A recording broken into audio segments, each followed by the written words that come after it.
yeah. There's just one thing I wanna say. The real, yo. There's just one thing I wanna say. Thing I wanna say. Thing I wanna say.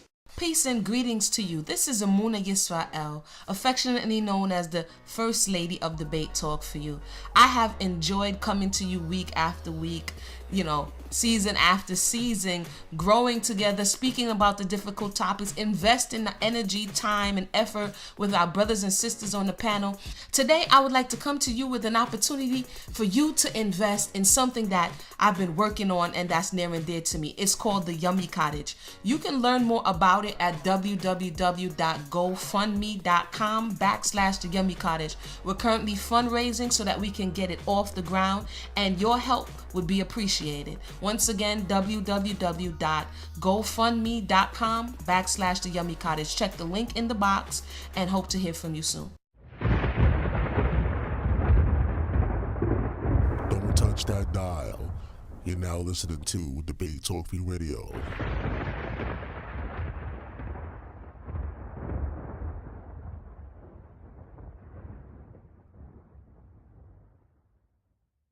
Isaiah 53, straighten, setting the record straighter, straight as can be. Once again, today's show is entitled Isaiah 53, straighten, setting the record straighter, as straight as can be. Now, for those that have been listening to Debate Talk for you for a little while, you know a couple brothers been doing lessons on Isaiah 53. A lot of people took a shot at it and presented their lessons right here on Debate Talk for you radio.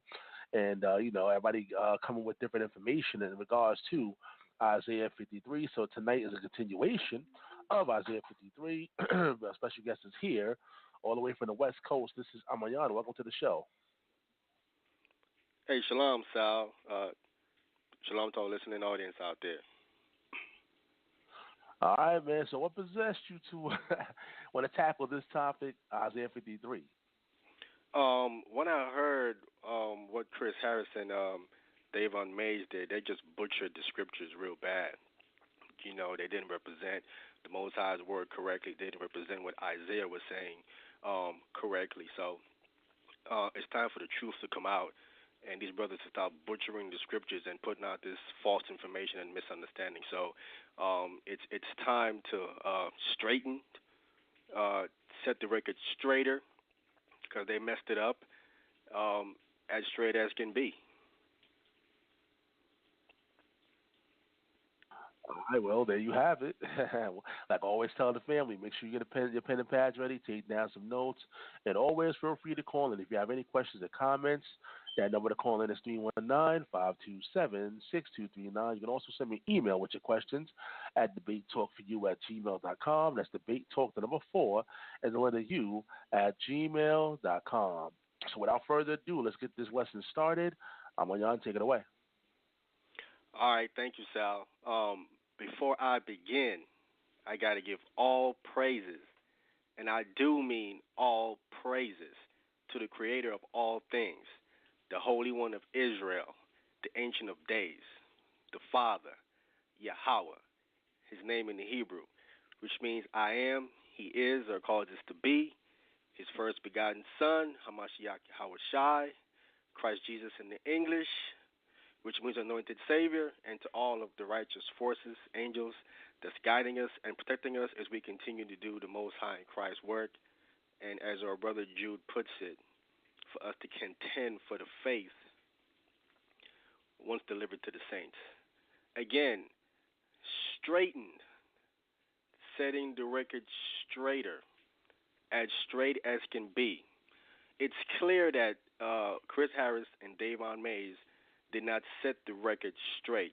They actually got the record corrupted, got it wrong, and saying things that Isaiah was not saying at all. Now, I have some clips I want to play as well so you can hear what they were saying, okay? And also some misunderstanding from Chris Harris that he's been saying here and there to show you that Chris Harris don't know what he's talking about. And Davon Mays himself, I'm going to play how he admits that he believes in human sacrifice. I'm going to play these clips so you can hear exactly what I'm saying. These brothers did not, I repeat, they did not set the record straight. Isaiah 53 is talking about Hamashiach Yahushua, a.k.a. Yahshua, in the English, Christ Jesus. And I'm going to prove it. And I dare any Tanakh brother listening, now or later on, to refute what's about to come out. Because I got questions that you guys just can't answer. I've been asking them for years, and I just still haven't got an answer. So Isaiah 53, I'm going to start at verse 1. It says, who have believed our report? So who have believed or put faith in what the prophets have reported? It says, and to whom is the arm of the Lord revealed? The arm of the Lord, once again, is Christ Jesus. According to this Bible, the arm of the Lord is Christ Jesus. It's other things, but one of them is the Messiah. I want to come to Isaiah chapter 51, and I want to read verse 9. Isaiah 51, verse 9 reads, awake, awake, put on strength, O arm of the Lord, or arm of Yahweh. Awake as in the ancient days, in the generations of old. Art thou not it that have cut Rahab? Rahab is Egypt. Okay? You can find this. You can find this out in the book of me one second, let me get you the precept for Rahab being Egypt. Psalms 87 and 4 and Psalms 89 and 10 let you know that Rahab is speaking of Egypt. Okay? Art thou not it that have cut Rahab and wounded the dragon? Talking about the crocodile, one of the things that the Egyptians worshipped. Art thou not it that have dried the sea, the waters of the great deep, and have made the depths of the sea a way for the ransom to pass over? Okay, so we clearly see that the arm of the Lord is the one that did this, that went and got Israel out of Egypt, that parted the Red Sea and made Israelites walk on dry ground and made a way for the ransom to pass over. The arm of the Lord is the one that did this. This is what it's saying here. All right, so the arm of the Lord. Now we're going to find out exactly who did the Lord send to come and get Israel, according to Moses, to come and get them out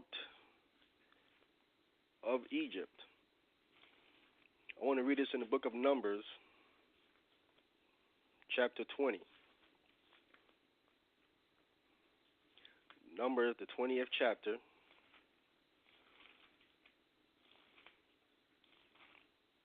And I want to start at verse 14. It says, and Moses sent messengers from Kadesh unto the king of Edom. Thus saith thy brother Israel, thou knowest all the travel that have befallen us, how our fathers went down into Egypt, and we have dwelt in Egypt a long time. And the Egyptians vexed us and our fathers. And when we cried unto Yahweh, he heard our voice and sent an angel, and have brought us forth out of Egypt, and behold, we are in Kadesh, a city in the uttermost part of thy borders. So according to Moses here, he's telling us that when they was in Egypt, they cried to the Most High, and he sent the angel that brought them out. When you come and you read it in the book of Exodus chapter 14, it tells you that in that cloud, the Lord looked down, and he was the one that put down the fire that separated the Egyptian army from the nation of Israel. He's the one that parted the Red Sea. We're reading this in the book of Isaiah. So there was an angel that came that did this. The arm of the Lord. In the Old Testament, the Messiah is clearly talked about as being an angel in the Old Testament. These is facts. It's all over the Old Testament. Okay? And he's coming into the New Testament. I can prove all these things. I can answer all these questions. It's not an issue at all. I'm just showing you that the arm of the Lord, according to Isaiah, was the one that brought Israel out of Egypt and parted the Red Sea. And according to Numbers 20, that it was that did this. Okay? Continuing, going back to Isaiah chapter 50, chapter 52, chapter 53, sorry, verse 2. It says, "For he shall grow up before him as a tender plant and as a root out of dry ground. He have no form, no comeliness, and when we shall see him, there is no beauty that we shall desire him." Okay, so again, speaking of the Messiah, if this is Israel, according to these Tanakh only brothers, then what this is saying here is that Israel have no form, nor comeliness. And when we shall see Israel, then who is the we? If him is Israel, then the question becomes, who is the we? And when we shall see him, there is no beauty that we should desire him. So if this is Israel, then Israel actually have no beauty, none at all whatsoever. So this can't be talking about Israel. So when the Messiah came, he wasn't a very handsome man. He didn't looking all pretty. Whichever guy today these women are looking up to. I don't know, Boris Cujo or whoever it is that these women think is very attractive. That was not the Messiah. I want to jump up to Isaiah 52, and I want to read verse 14. It says, as many were astonished at thee, his visage, his face, was so marred more than any man, and his form more than the sons of men. Okay, so he wasn't all cut up and everything like that when the Messiah came. So, okay, this is not talking about Israel. He says his possessive pronoun. Face, visage's face was marred more than any man. This can't be talking about Israel. Okay, continuing here in Isaiah 53, verse 3. He is despised and rejected of men, of the leaders of the nation. These were the ones that rejected him. If this is thinking about Israel, then who are the men that despised and rejected Israel? According to the scriptures, who are these men? A man of sorrow and acquainted with grief, and we hid as it were our faces from him. He was despised, and we esteemed him not. Again, if this is talking about Israel, so Israel is acquainted, is a man of sorrow, and acquainted with grief.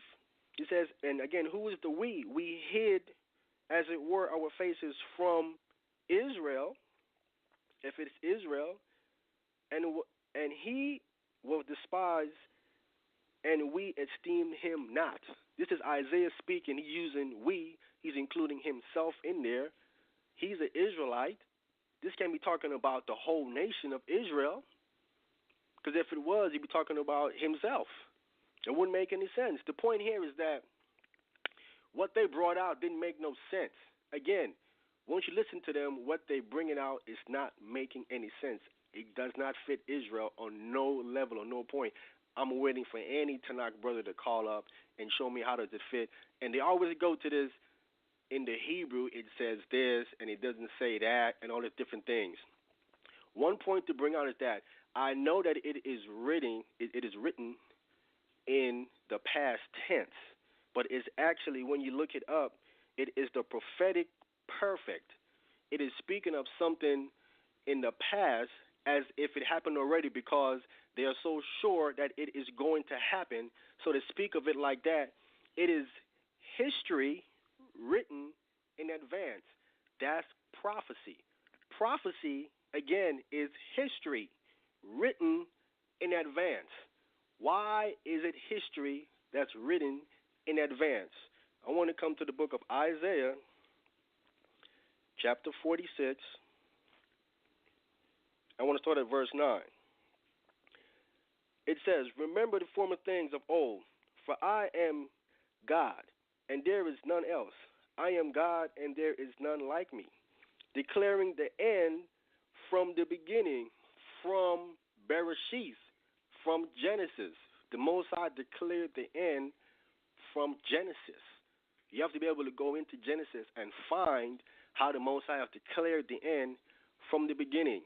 How can he do that? Because he already seen it. To the Most High, it has already happened.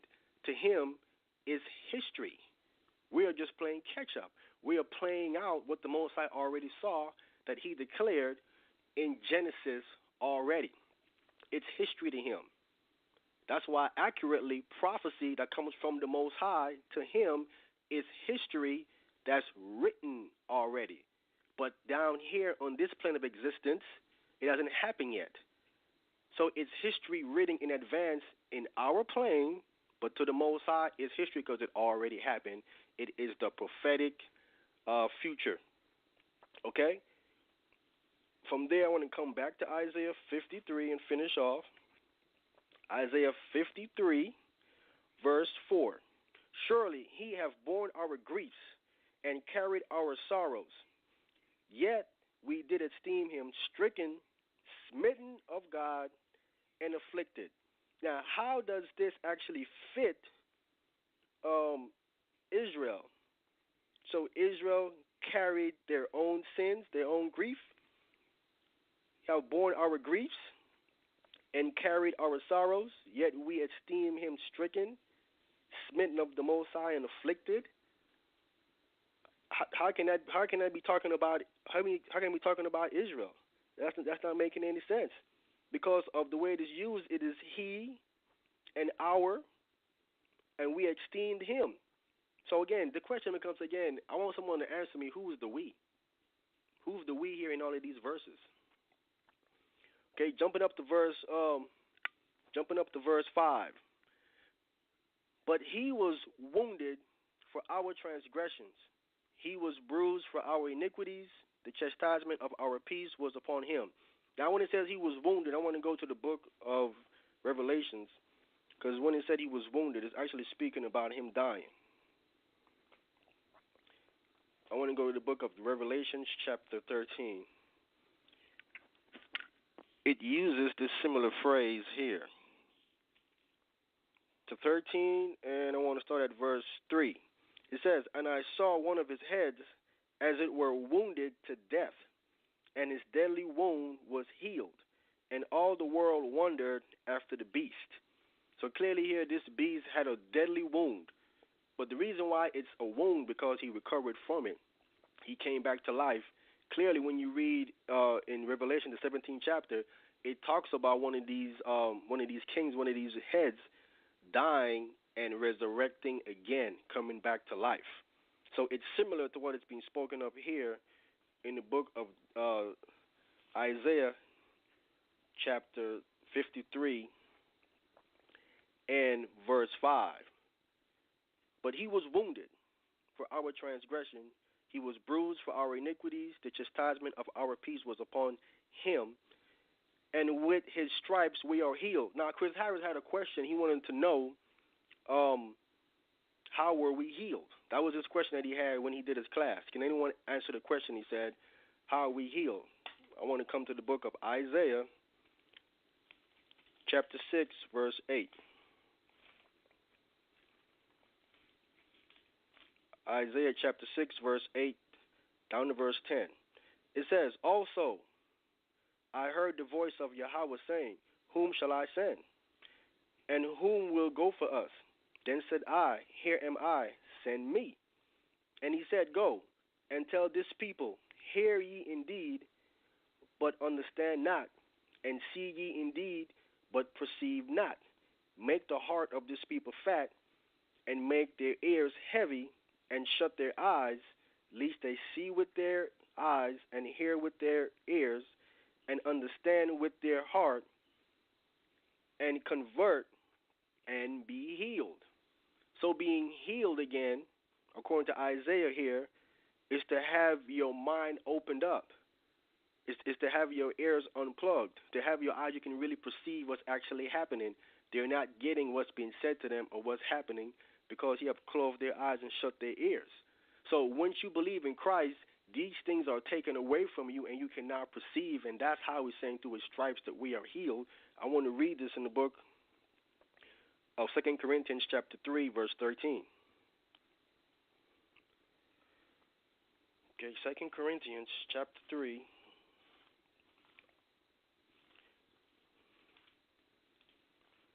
Starting at verse 13.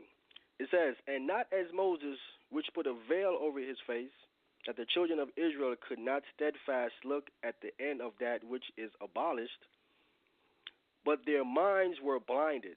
For until this day remaineth the same veil untaken away, in the reading of the Old Testament. They still do not understand what the Old Testament is saying. These Tanakh only brothers, they still don't get it. There's still a veil over their face, symbolic to what Moses had to put on his face because his face was shining so bright. So they couldn't really see to the end of it. Goes on to say, which veil is done away in Christ. See, when you come over to Hamashiach, Yahweh Shai, you're going to understand what the Old Testament is actually really saying. It is in him that veil or that misunderstanding is actually taken away. Verse 15, but even unto this day, when Moses is read, the veil is upon their heart, talking about their mind. It said, nevertheless, when it shall turn to the Lord, the veil shall be taken away. So only if they convert over and believe in Hamashiach are they going to actually really see what the Old Testament is saying. Because, again, I got questions that they can't answer. Okay? I'm bringing these questions out. All right? I want to finish off this in this chapter here, and I'm going to play these clips so you can understand what these brothers are saying that don't make no sense. Isaiah 53 at verse 6. It says, all we like sheep have gone astray. It says, we have turned everyone to his own way, and the Lord have laid upon him the iniquity of us all. So I heard it said that the Lord laid the iniquities of the nations upon Israel. Now, how does that make any sense? If the Most High didn't give the nations his laws, statutes, and commandments, according to Psalms 147, I think 19 and 20, they didn't know his laws and commandments, and then he gave it to Israel, and Israel sinned.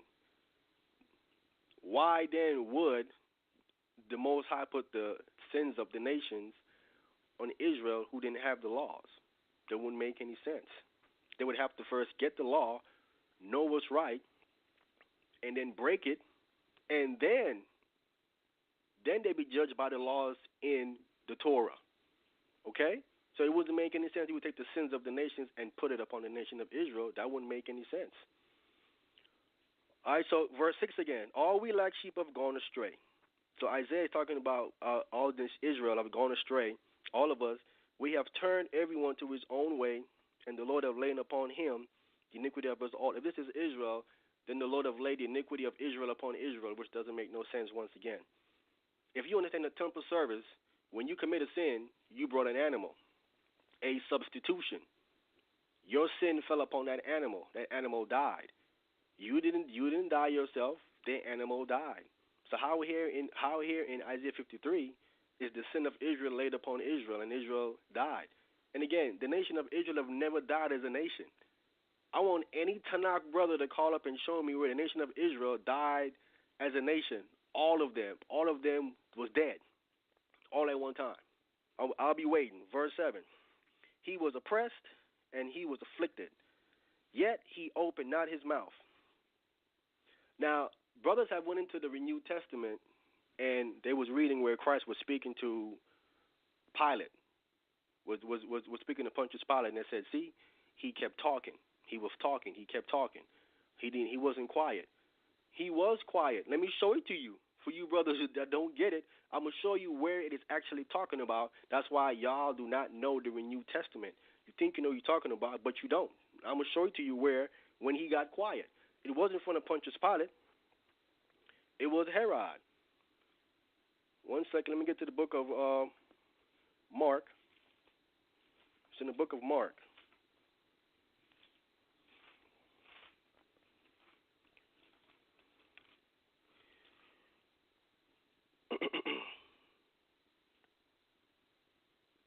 The book of Mark, chapter 15. One second. Mark, chapter 15.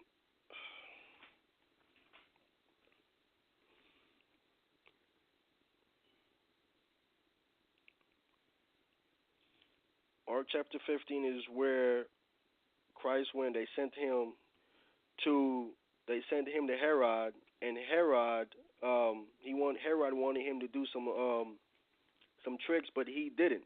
Okay, one second. Let me get it. Or I'm going to have to come back to it. I know it's here in Mark. I'm going to have to come back to it right quick, and I'm going to get it and show you where Jesus Christ actually did not speak to Herod, and Herod was mad that he say nothing to him.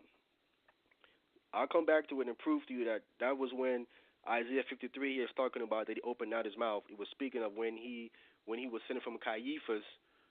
Caiaphas sent him to Pilate, and then Pilate sent him to Herod. When he went to Herod, Herod was the one that he didn't say nothing to. He's talking about at that time. Isaiah 53, verse 7 again. He was oppressed and he was afflicted, yet he opened not his mouth. He is brought as a lamb to the slaughter, and as a sheep before her shearers is dumb, so he opened not his mouth. Verse 8. He was taken from prison and from judgment. And who shall declare his generation? For he was cut off out of the land of the living. For the transgressions of my people was he stricken. So clearly here this person have died. And again, the question becomes, can any Tanakh only brother show me where the nation of Israel all died at one time? All of them was just dead. I need to see that, because then it wouldn't fit here at all. Okay? He was taken from prison, from judgment. And who shall declare his generation? For he was cut off from the land of the living. For the transgression of my people, again, was he stricken. This is clear. This is not talking about the nation of Israel. My people here, my people is Israel, but it says for the transgression of my people was he. So the he we've been reading all this time can be talking about Israel. This verse right here cuts that completely. This is talking about the Messiah. Verse 9. And he made his grave with the wicked and with the rich in his death. He was placed in a tomb that was made by a rich man. Okay? Because he had done no violence, neither was any deceit found in his mouth. These brothers cannot find no contradicting in Christ's mouth. He did not one time broke the Torah. He did not one time contradicted himself. Nowhere is it shown in there. I want anyone to call up and show that. Continuing here. Verse 10. Yet it pleased the Most High to bruise him. He hath put him to grief. Okay? So it's clear here. It's talking about an individual. It is not talking about the whole nation. When thou shalt make his soul an offering and a sham for sin, he shall see his seed, he shall prolong his days, and the pleasure of Yahweh shall prosper in his hand. So this man's soul is an asham, okay? A trespass offering, or a guilt offering. So again, if this is Israel, if Israel is the asham, here's my question to you Tanakh only brothers out there that's listening, or whenever you hear this. If Israel is the asham, the trespass offering, who is the offending party? Because in the temple service, again, the person that committed a transgression, he brings the animal. He don't bring himself. So here in Isaiah 53, if this person here is, his soul is an offering, it's an asham, then this person is the sacrifice. If it's Israel, Israel is the sacrifice. Who is the offending party? Is my question. I guess I'll wait for the answer. Okay? It says, he shall see his seed. Let's answer that. Okay? His seed. Let me go to the book of Psalms 22, verse 30.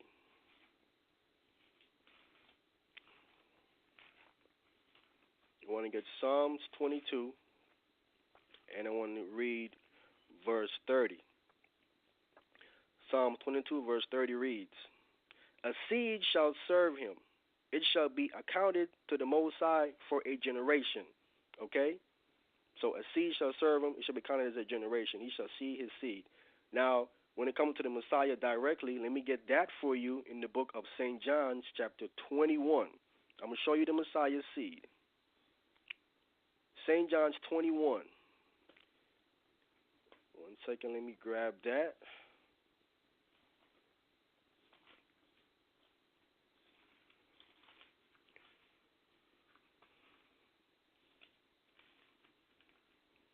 St. John's 21. I want to get right to the point. I want to stress this out. I want to read verse 5. It says, and Jesus, Yahshua, said unto them, children, have ye any meat? They answered him, no. So here, Jesus Christ referring to his apostles and disciples here as children. This is how you refer to someone that you would teach. Someone that you teach, you would call them, you refer to them as your children. As Paul referred to Timothy, his own child in the faith, he was teaching him. He was not his biological father. Someone that you teach, and your teacher, you would refer to him as father. He would refer to you as son. That's how he's your children. When someone teaches you, this is how it is done in Hebraic thought or in the culture of Hebrew, because even Elisha called Elijah father. I want to read that so we can get that clear, because Elijah was the teacher of Elisha. I'm going to get that in the book of 2 Kings. You can see that. This is the seed that it is referring to here, not talking about a literal offspring. I want to go to 2 Kings, in the beginning of 2 Kings, chapter 2, verse 12. 2 Kings chapter 2, verse 12. And Elisha saw it and cried, my father, the chariots of Israel, and the horsemen thereof. And he saw him no more. And he took hold of his own clothes and rent them in two pieces. So this is Elisha referring to Elijah, calling him my father, my father. This is when Elijah was taken up to heaven by a whirlwind, and he calls him my father because that was his teacher. This is what he's referencing to here. So we can see clearly your seed is talking about your student, your children, or you refer to them as your children or your pupil. Also, you can read about this in Proverbs chapter 4. It says the same thing there. So continuing here in Isaiah chapter 53, reading verse 10 again. Yet it pleased the Lord to bruise him. He hath put him to grief. When thou shalt make his soul an offering for sin, he shall see his seed. He shall prolong his days, and his pleasure of Yahweh shall prosper in his hand. He shall see the travail of his soul, and shall be satisfied. It's talking about the Most High. It says, by his knowledge shall my righteous servant justify many, for he shall bear their iniquities. So once again, this cannot fit Israel, because Israel is not, as a nation, righteous. All right? And they did not justify anybody. So this can't be speaking of Israel. Verse 12, therefore will I divide him a portion with the great, and he shall divide the spoil with the strong, because he had poured out his soul unto death, and he was numbered with the transgressors, talking about the two malefactors that was beside him on the cross. And he bared the sin of many, and made intercession for the transgressors. Okay, so we're clear. So that is very simple then. Isaiah 53 is not hard to break down. It's not a hard chapter to even to show. Now I want to get to these clips of what these brothers was actually saying. So I want you to hear what they were saying. Now I'm gonna play what Davon Mays said in their class, proving that Davon Mays is gonna show you that when you put it together, he understands human sacrifice, but more accurately, it's human substitution. Not a sacrifice, human substitution. Let me play this. I hope you can hear this here. All right, here we go. Let me touch on this marriage. This is Isaiah 62, and we're going to deal with Israel's righteousness, since they was the priest who's supposed to be the light to the Gentiles. For Zion's sake, I'm starting verse 1, Isaiah 62 and 1. For Zion's sake, I will not hold my peace, and for Jerusalem's sake, I will not rest, until her righteousness goes forth as brightness. I thought she wasn't righteous, and her salvation as a lamp that burns. The Gentiles shall see your righteousness. All kings, your glory. How did Israel become righteous? Because they're going to repent. Because they're going to make their soul a sacrifice for sin. Okay, so you see clearly right there that he said how Israel is going to be righteous they're going to make their soul a sacrifice for sin. This is what Davon May says. Okay? Israel is going to make their soul a sacrifice for sin, is what he said. Now, Israelites are all human beings. If they are going to make their soul a sacrifice for sin, then that's a human sacrifice. He's admitting to human sacrifice, which he claims is not in the Torah. It's not in the Old Testament nowhere. His own words is condemning him. He do believe that, and he just got through saying it just now. And I said, I would like Davon Mays to come refute your own words. You're going to say you didn't mean that? You didn't mean to say that how Israel is going to make their soul a sacrifice for sin? I want to hear you address that, because that's what you said out your own mouth, okay? From there, let me go to the next clip. I want to go to Chris Harris now. I want you to hear what Chris Harris is about to say. I'm going to play Chris Harris 1. I hope you guys can hear this.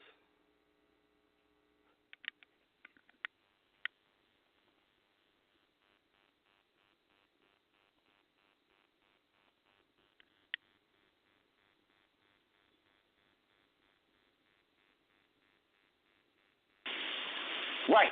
Wait a minute. Didn't Moses in Exodus chapter 32 try to sit up there and blot me out of thy name of your book? And the Most High said, nope, he who has sinned shall die. Wasn't that said? Okay.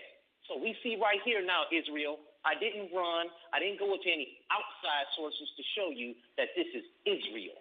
Because when we go to verse, everything in Isaiah 53 is all of past tense verbs. This is what happened when they were in captivity. Okay, so now you heard what he said. The last part of what he said was that everything written in Isaiah 53 is a past tense verb, which is correct. It is, again, let me grab my notes here. It is the prophetic perfect, and I broke that down that it is history written in advance. Okay, it is the prophetic perfect, and at the end of it, he said the whole chapter happened when they were in captivity. This is his own words here. Now, which captivity did this happen that Israel was in? When, in what captivity have the whole nation died, or have the whole nation offered their soul up as an asham? Which captivity it is? The Babylonian captivity? They came back from that one. Couldn't have been that. The whole nation have never died. Assyrian? Couldn't have been that one. They still scattered abroad. They're not all dead. Egyptian? No. This current one that we're in? No. Wouldn't make any sense. So Chris Harris' own words. The whole chapter was fulfilled when they was in captivity. Which captivity is that? Ain't making no sense. Okay, I'm going to the next one. All right? This is what he said in that class. I'm playing you what he said, showing you that they did not represent the Torah correctly, making a bunch of statements that don't make no sense. Here's the next one. 1 second. And I was like, oh, okay, I'm a Pan-Africanist now. So what? We are from Africa. That's one thing we can prove. That's one thing we can prove, and nobody can take that away from us. Nobody can. That's one thing we can prove. We can only prove that we're Israel through the curses in this book, through ancient maps, but you don't know. You really don't know if you are Israel. I've never said, I'm an Israelite, this is my Israelite name. The Creator knows I serve him. We can look at the maps, we can look at the slaves that got off the boat, we can look at all these things and say, man, we Israelites. But guess what? You really can't confirm it. But you can confirm that you are from the motherland of Africa. That does not make me a Pan-Africanist. That makes me a realist that loves my people. Okay, now you heard what he said. You call him a Pan-African. He said, so what? Okay, then he said, I never said I was an Israelite. I don't have a Israelite name. He said, you can prove you're an Israelite through the curses and through maps, but you don't know. Which don't make no sense whatsoever. If you can prove it, that's how you know, because you can prove it. So if you can prove that you're an Israelite through the curses and through maps, then you know. He said, but you don't know. And he said that how we are all Africans, which is again incorrect. We are not all Africans. We're not all from Africa. We ain't all from Africa. You can look at this brother channel on YouTube named Conspiracy Dude. Okay? You can go on YouTube and punch in this guy named Conspiracy Dude. He has a new series he has up showing you that you're not African. Some black people in this country, not Native Americans, I'm speaking of, some black people in this country are native to this land. They didn't come over here in no slave ships. They've been here. Again, you can go to this guy's channel and he's going to show you. He has the evidence and the record there. There's Africans that will tell you you're not African. And you was not from Africa.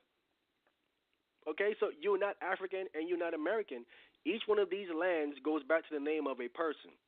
Like Israel, name of Jacob changed to Israel, the land of Israel. All of these lands in different places was the original name of a man. If you are American, what you are saying is that you go back to a so-called white man, which doesn't make no sense. If you are African, you would go back to a man whose name is Africa. Where's the evidence of a man who conquered that continent and named it Africa? Because before that, it was called something different. It wasn't called Africa before that. If I'm not mistaken, I think it was Akibulan before they called it Africa. So who changed the name from that to Africa? It's only through you conquering a land that you go and you rename it, you put your name on that land once you conquer it. So if you are African, where's the history of your forefather or a man that conquered that continent and renamed it from Akibulan to Africa? You are not African and you are not American. These are the facts and the proof which Chris Hatcher trying to say that you're African, which is, again, is a lie. These are things that he is saying. And I got more. Here's another clip. 1 second. Thank you. Now, this is the elephant in the room and one of the biggest controversies when we read Scripture. When we read Isaiah, the 53rd chapter, when you believe in the New Testament, you have to disregard the law of the Creator. And the law of the Creator, of the Most High, he said, quote, end quote, human sacrifice is an abomination unto him. He does not do it.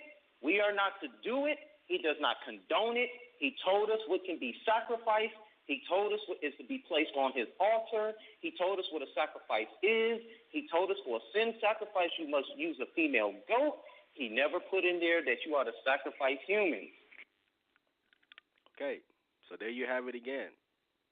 Another clip from what he was saying. All right? Said that the Most High, he says, quote, unquote, everything in quotes should be there in the Torah verbatim. So that the Most High does not accept human sacrifice himself. Where in the Torah does it say that verbatim, that the Most High don't accept human sacrifice himself? That's nowhere found, nowhere, word for word, in the Torah. He's the one that put it in quotes, quotes, unquote. Everything in quote should be in the Torah, word for word. It is not there. He goes on to say that the Most High don't accept it. He don't condone it. We're not to do it. So if that's the case, why did the Most High tell Abraham to go offer Isaac as a sacrifice to him then, if he doesn't do that? So the Most High was joking? No. Or he was testing him. Or he was testing Abraham with an abomination.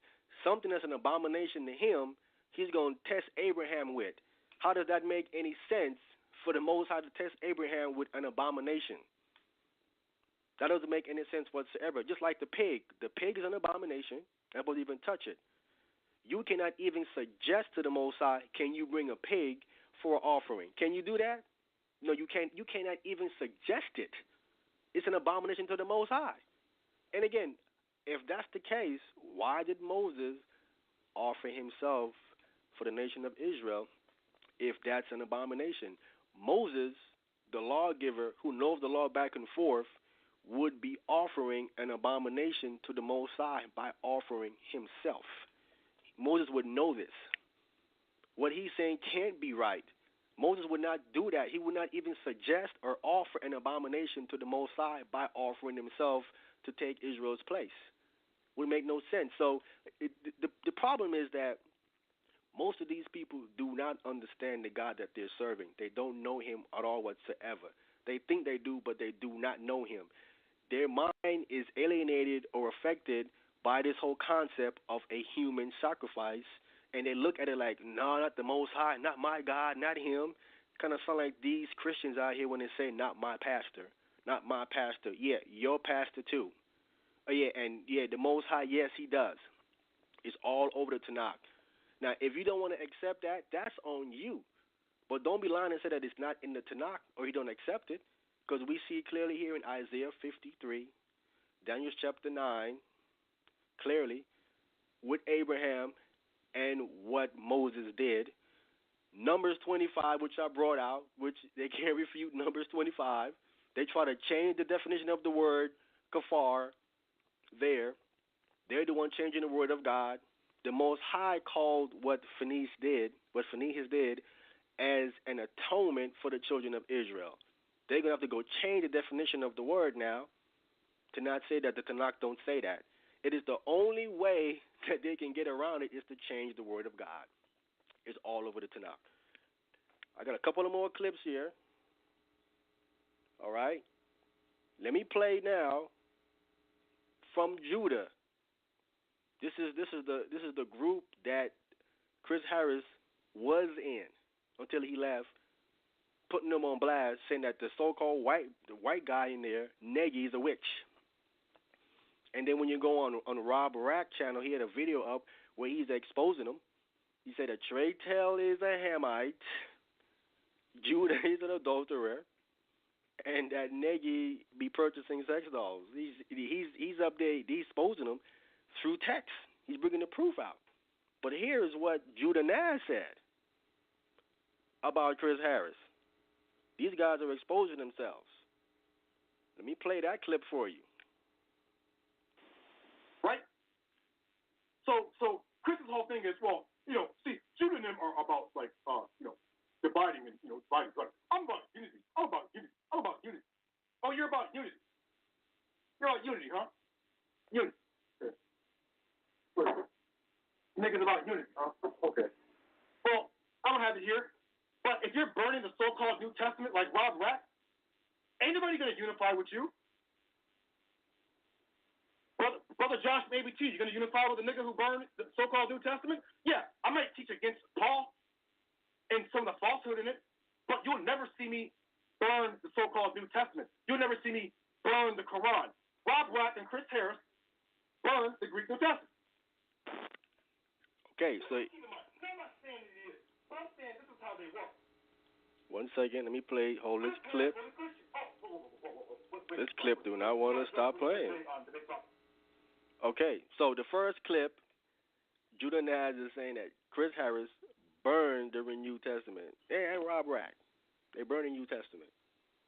So this is a guy here that talk about how he wants to try to build bridges with people that believe in Christ, but yet he's burning their book.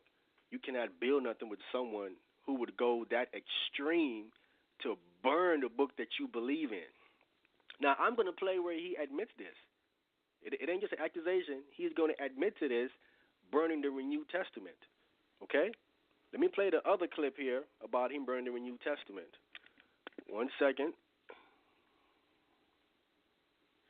Chris Harris was a Christian. Oh, whoa. Wait, I'm sorry. Well, let's keep in mind. No, I'm not saying that he is, but I'm saying this is how they work. Chris Harris was a Christian. Oh, whoa. Wait, I'm sorry. Because we want to address what he said today on Debate Talk for You. He said his wife was like, "You're gonna hang out with people like that? You know. Wait a minute. Does she know that you burned the so-called Greek New Testament? She's a Christian. Does she know that? Would she agree with that?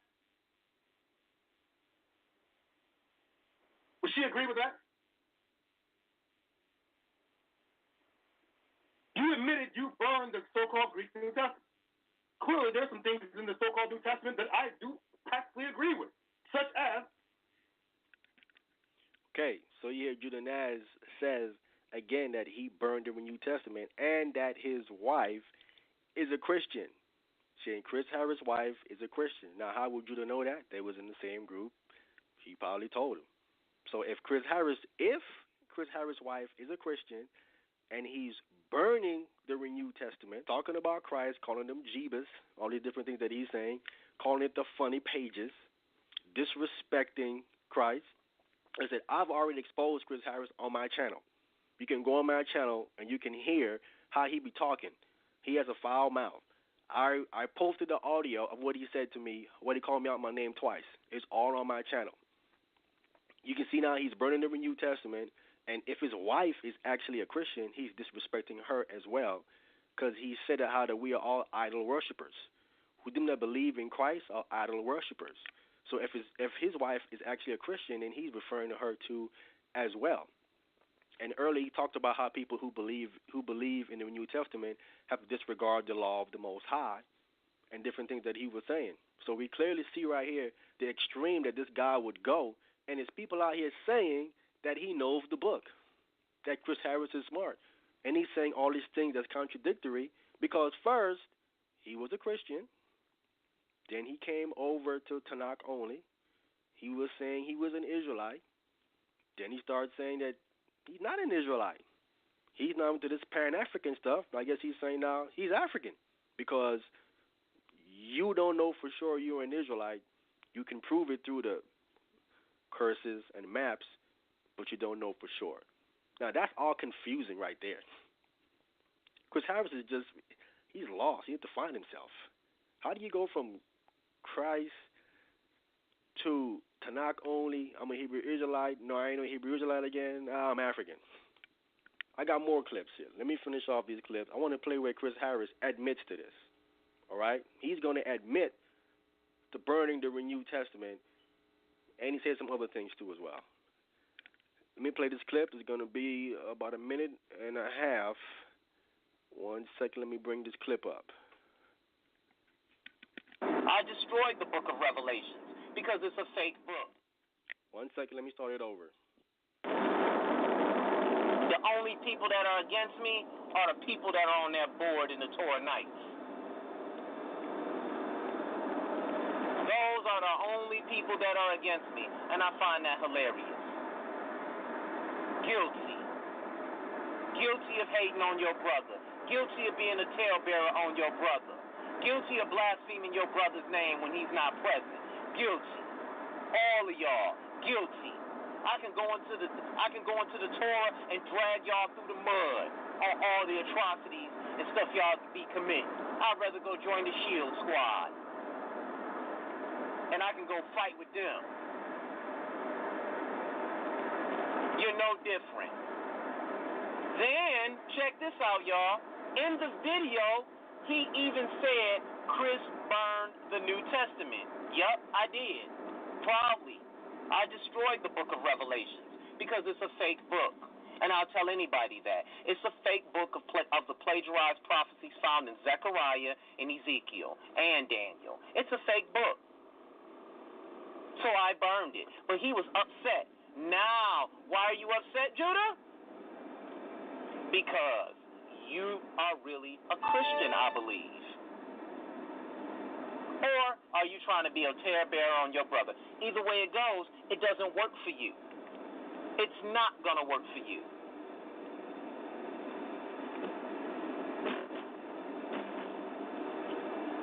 And I'll say it again. I burned that book, by the way.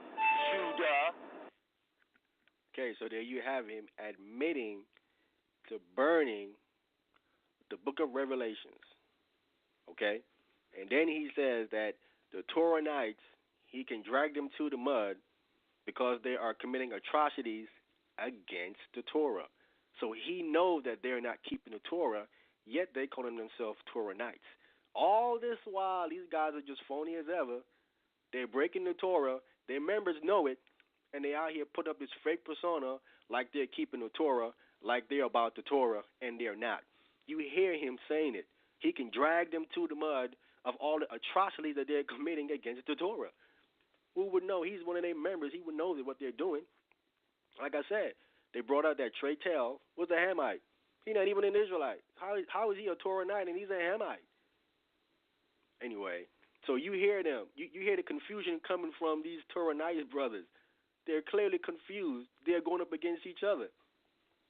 All this while, these guys are fake. Now, I want to play where Judah Naz, he's going to admit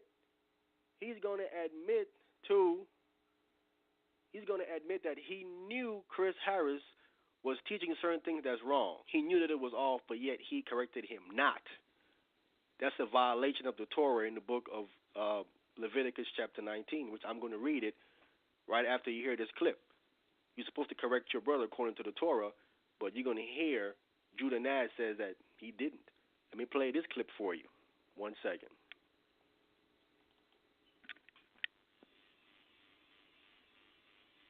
Yeah, he's a great debater. Just because you're a great debater doesn't mean you're well learned. I'm not a great debater, but I'm pretty learned. There are times where Chris has been wrong and brothers have cut it, but he's great oratory skills. He made it sound right. Now, did I call him out and be like, hey, man, blah, blah, blah, blah, blah? No, that's on Chris. When Floyd questions Chris about it, he has to handle that. I didn't say that. You don't see me being like, yeah, that's right.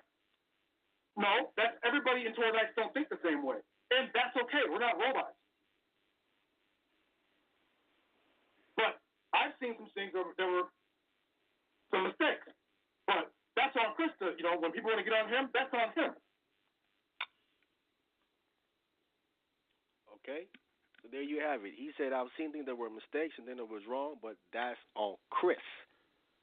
He didn't say anything to Chris when he was going off with the things that he was saying that was wrong. He said because he's a great orator that he covered it up by talking a lot, which that's what Chris does. He gets loud. When you point out what he's saying or his inconsistencies and what he's wrong at, he starts to get loud. He's trying to cover up and he won't answer your questions at all. You hear Judah Naz admitting that he knew Chris was teaching things that was wrong. He is in violation of the Torah. And again, he claims to be a Toranite. His own words is condemning him. These brothers are exposing themselves. I want to read the law, what it says on that, what you're supposed to do when you hear your brother teaching the wrong information. Leviticus chapter 19, and I want to read verse 17. It says, thou shalt not hate thy brother in thy heart. Thou shalt in any wise rebuke thy brother, which means to correct. Thou shalt rebuke thy neighbor, and not suffer sin upon him. So if you don't correct your brother when he's teaching the wrong information, you are suffering sin upon him because he's dishing out or he's teaching the wrong information. Okay? You can look that word up in Hebrew. You would see what it means. It's exactly the same thing. You're supposed to correct your brother. Reproof. Okay? So Judah Naz clearly we see did not do that. He's not keeping Torah. None of them Toranites are keeping the Torah. The people who are actually really keeping the Torah and understand the Torah are Messianic. That's us. It ain't them. That's why I must do this class, because they butchered the word of the Most High in Isaiah 53. Just butchered it. You can clearly see they admitting to not keeping the Torah, and they all over the place with it. So you can't trust nothing they're saying. From there, I want to get one more on Chris Harris. I want to read this contradiction of his. When he was on this Man Up segment, he gets on there and he says that Joshua the high priest was the king. You're going to hear him say this and then come back and say that, no, there was two people. There was two people there. It's the last clip on Chris Harris that I have here. 1 second, let me get this clip up and play it for you so you can hear it.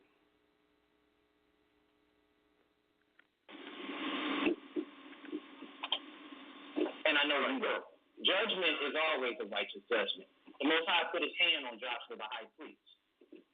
In the book of Zechariah, it clearly tells you, then the angel of the Lord admonished Joshua, saying, thus saith the Lord, if you walk in my ways, if you keep my covenant, if you keep my command, then you shall also judge my house, and likewise have charge of my court.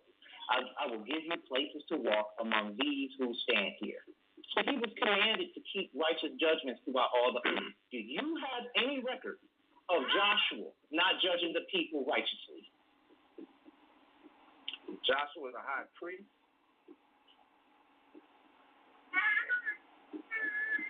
That's who you're speaking of, Joshua. No, you don't. Priest?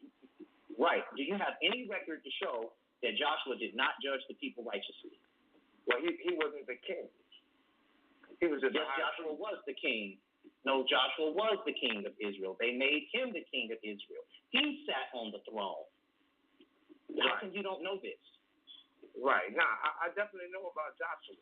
He was anointed. But you just said he was not the king, sir. He was anointed high priest. He was not the king. He was the king. There weren't the city. No. David's sons never sat on the throne after the Persian captivity.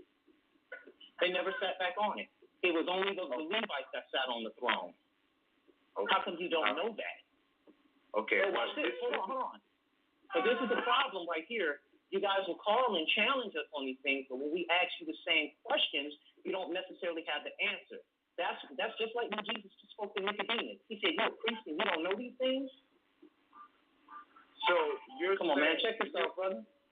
So you're saying Yeshua, who was anointed high priest, he was the king of Israel.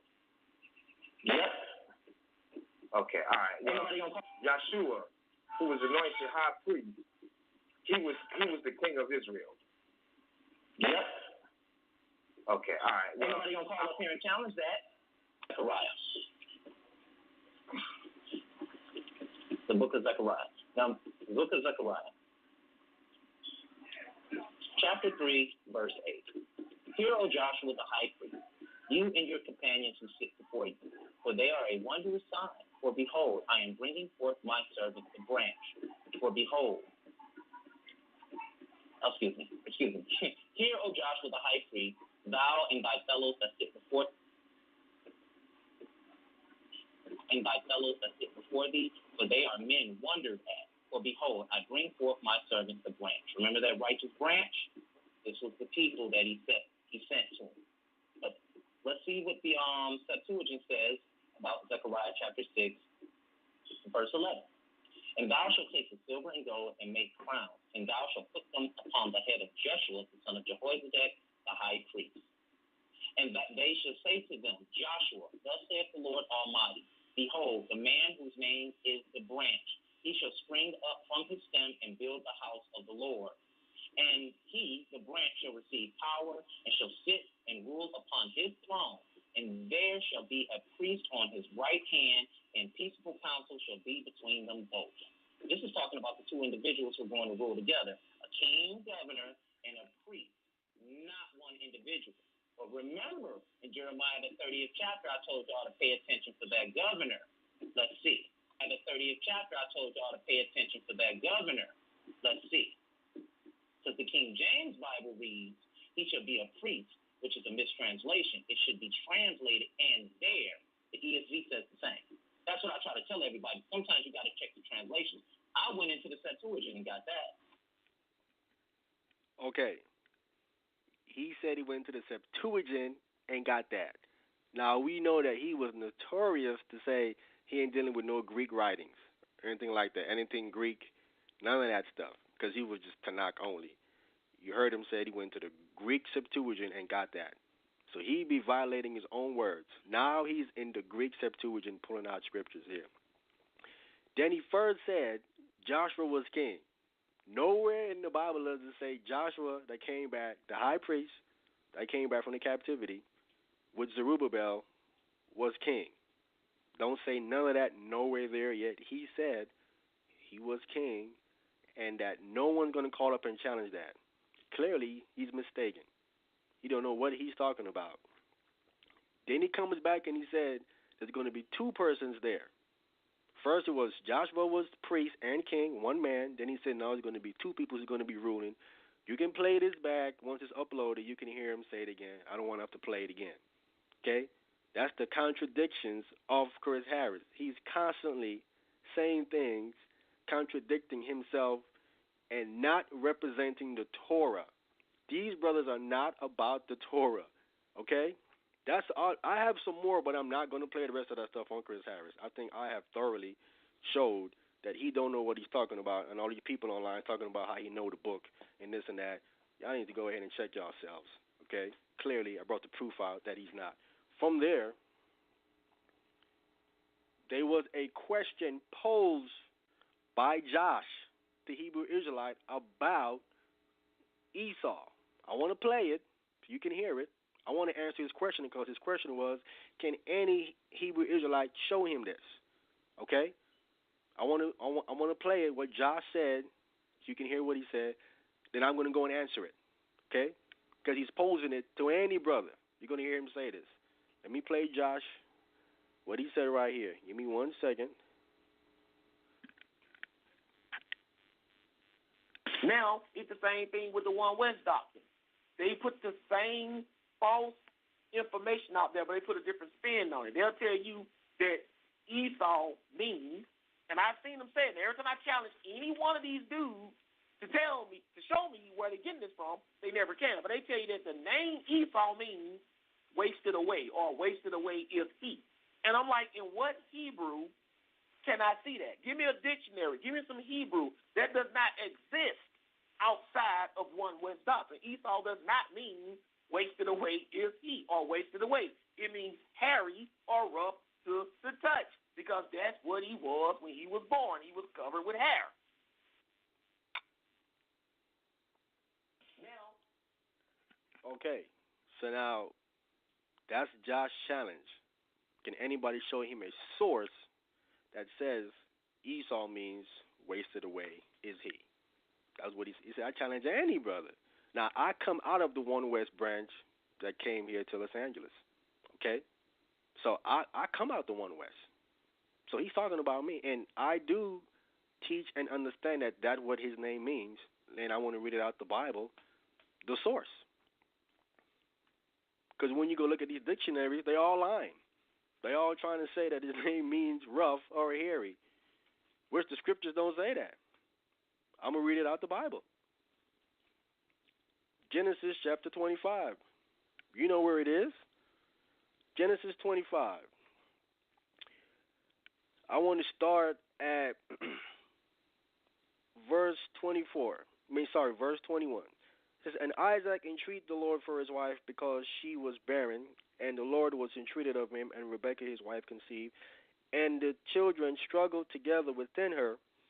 And she said, if it be so, why am I thus? And she went to the fire of Yahweh.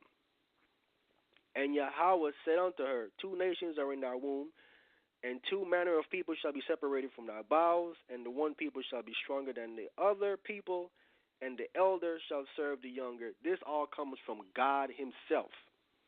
Verse 24, and when her days to be delivered were fulfilled, behold, there were twins in her womb. And the first came out red. Stop.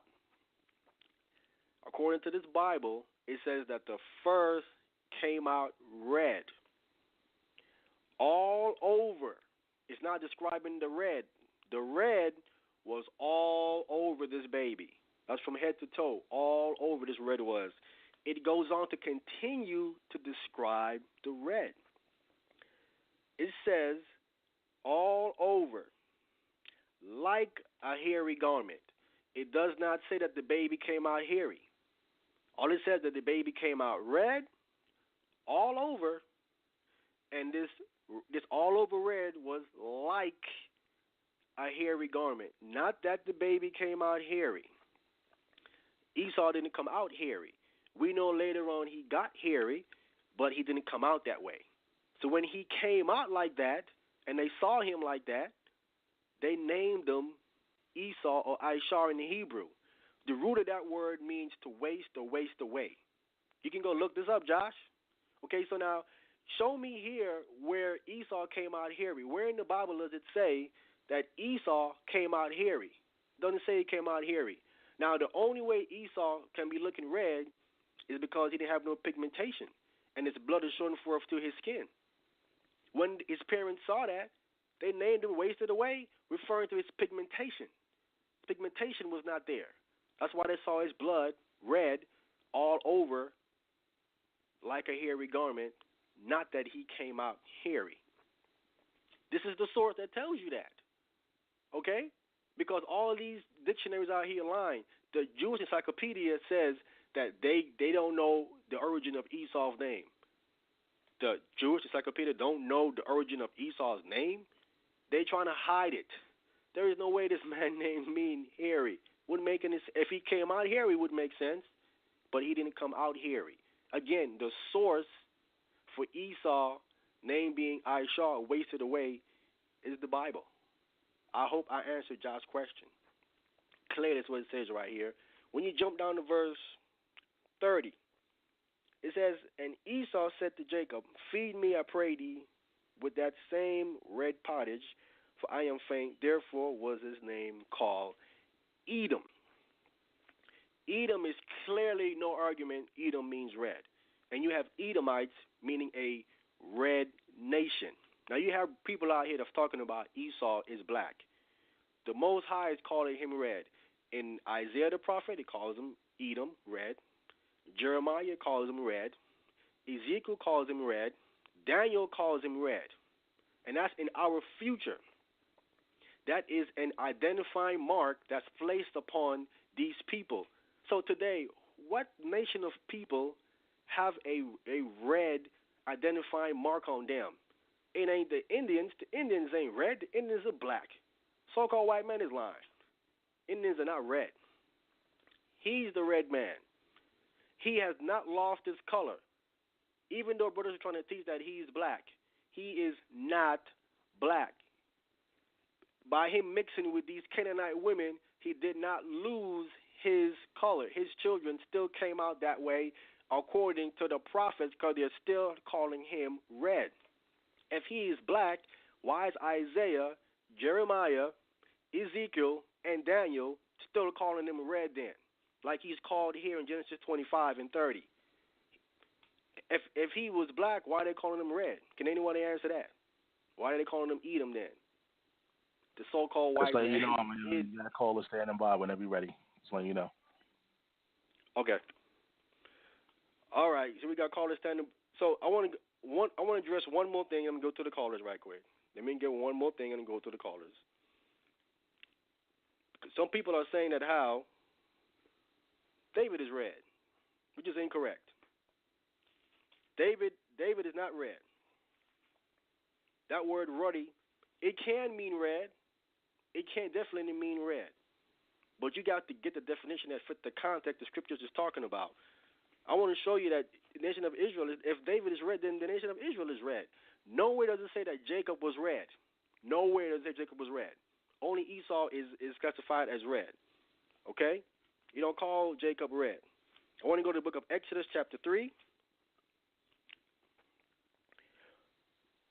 Exodus chapter 4, and I want to get right to the point. Chapter 4, verse 6. This is the Most High giving Moses a sign. Exodus chapter 4, verse 6. And the Lord said furthermore unto him being Moses, put now thy hand into thy bosom.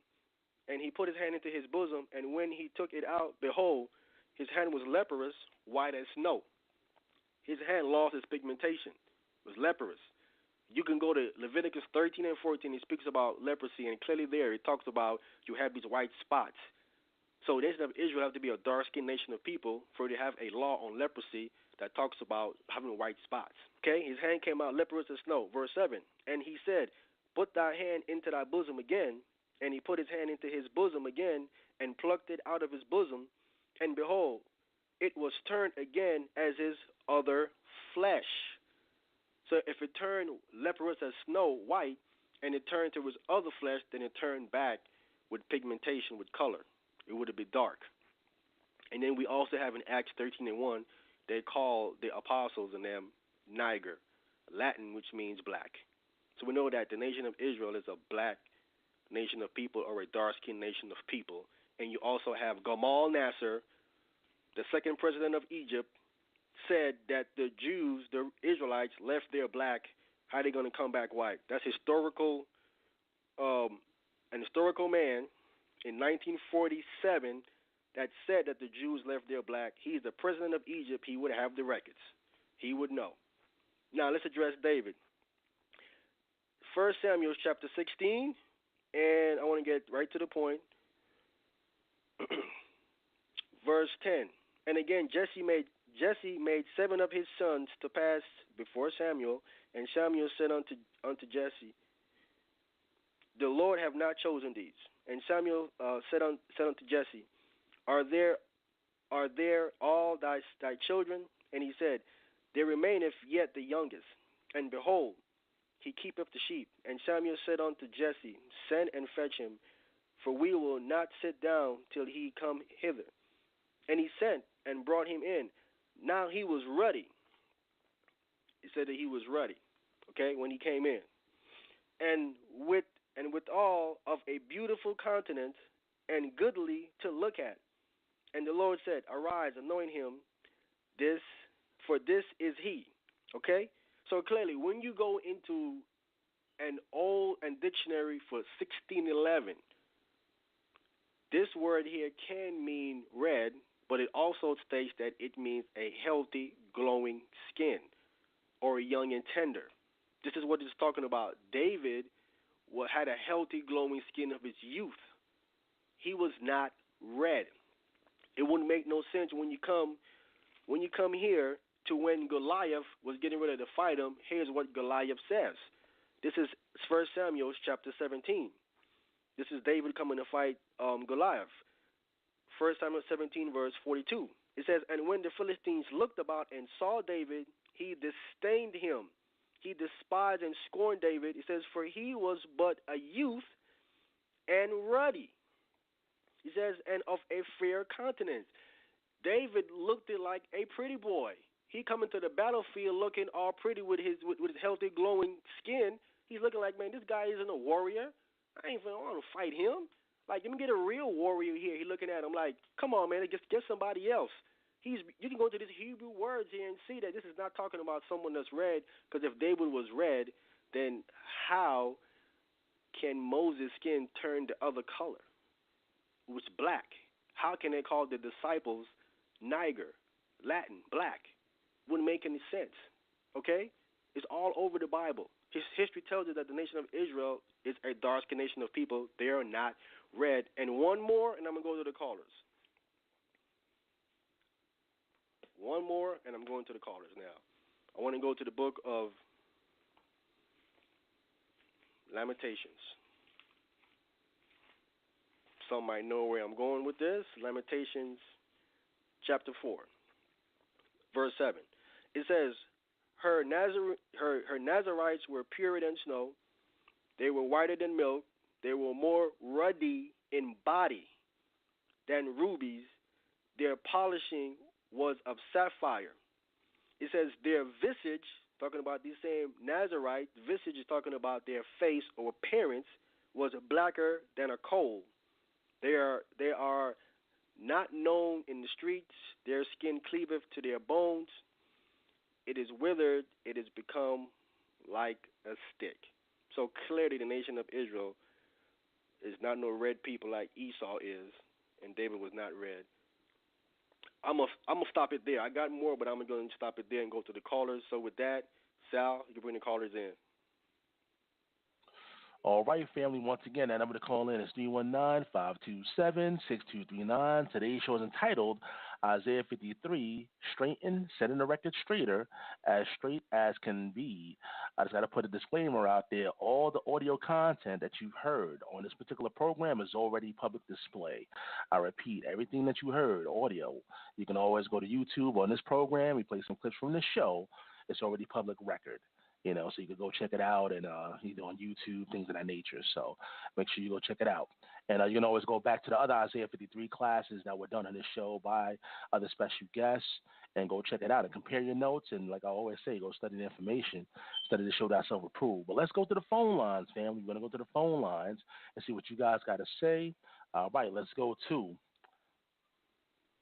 720-352. You're live in there. Shalom, all praise to the Most High God of Israel. Sal, how much time am I going to have to respond to this? I'll freestyle. I'll give you 10 minutes. Go ahead. Okay. First of all, I'm going to make some statements in response to everything he's been saying.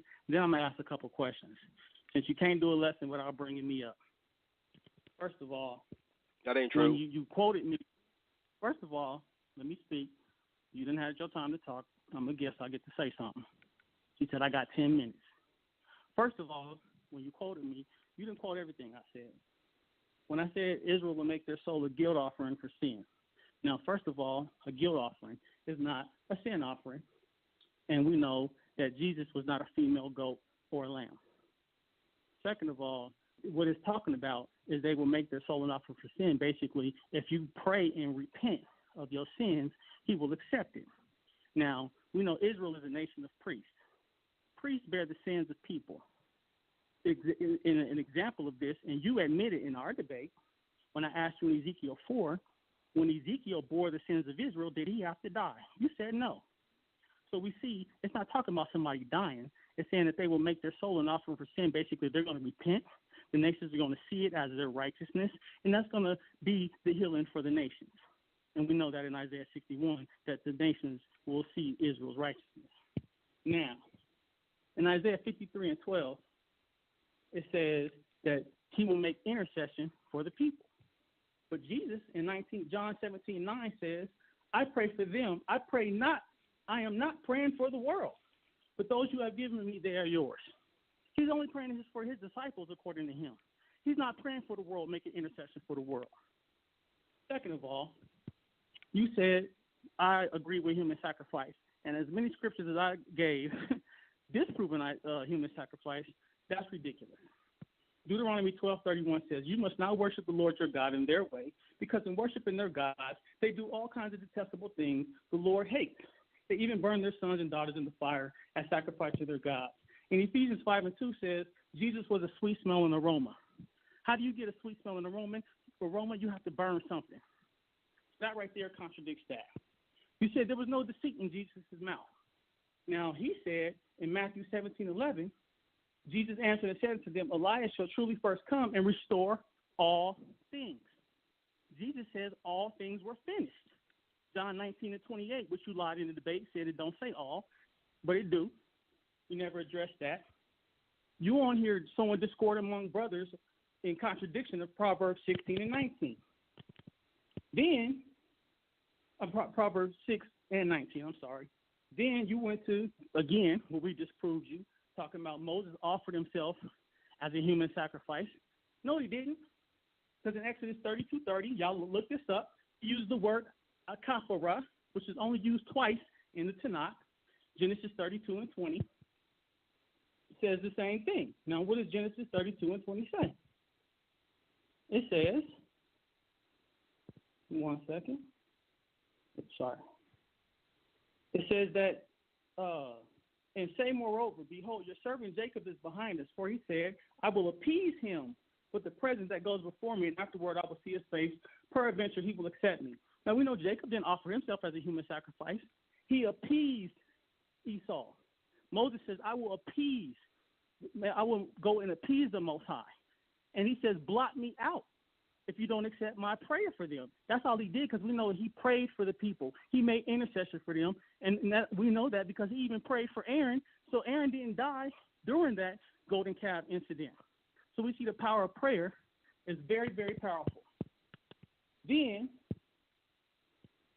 what else do I want to address? Now, like I said, in John 19:28, JC said all things were finished. So if all things were finished and Elijah did not come and restore all things because he's supposed to turn the hearts of the children to the fathers, and John the Baptist said he wasn't Elijah, that is a lie. He didn't restore all things because they asked in Acts chapter 1, when are you going to restore the kingdom of Israel? So if Elijah already did it, why are they asking him when is he going to do it? You ain't going to be able to answer these questions. So before you call my name and get on here trying to slander everybody to bring yours up, because that's all this has been so far, is you bringing up everybody else's name, trying to make them look bad. I'm sticking in the scriptures. I don't never say your name in my lectures. I debated you. You know what I'm saying? So, and actually we went through every verse in Isaiah 53, because in Isaiah 53, starting in actually 52, we know it says he will shut the mouth of kings. In Luke 23:11, Herod made fun of Jesus and had him slapped up and beat up, then had him crucified. So when did he shut the mouths of kings? So your whole lesson is basically slandering people, stirring up hatred in the communities, turning brothers against brothers, and you're not going to be able to answer none of the questions that I just posed. Go ahead, bro. Answer one of the questions. Show me where Jesus was a female lamb or goat according to the guilt sacrifice required in Leviticus 5 and 6. Please. Okay. All right. So you don't got your say now. Okay, so you say I'm the one sowing discord amongst brothers, right? When I played public clips of them going at each other. Okay, I'm sowing discord, and they're the one publicly going at each other. Something is clearly wrong with you. You bringing it back up. Okay? That was between them. Brother, Why it's you public. Wait a minute. How am I doing it when it's public?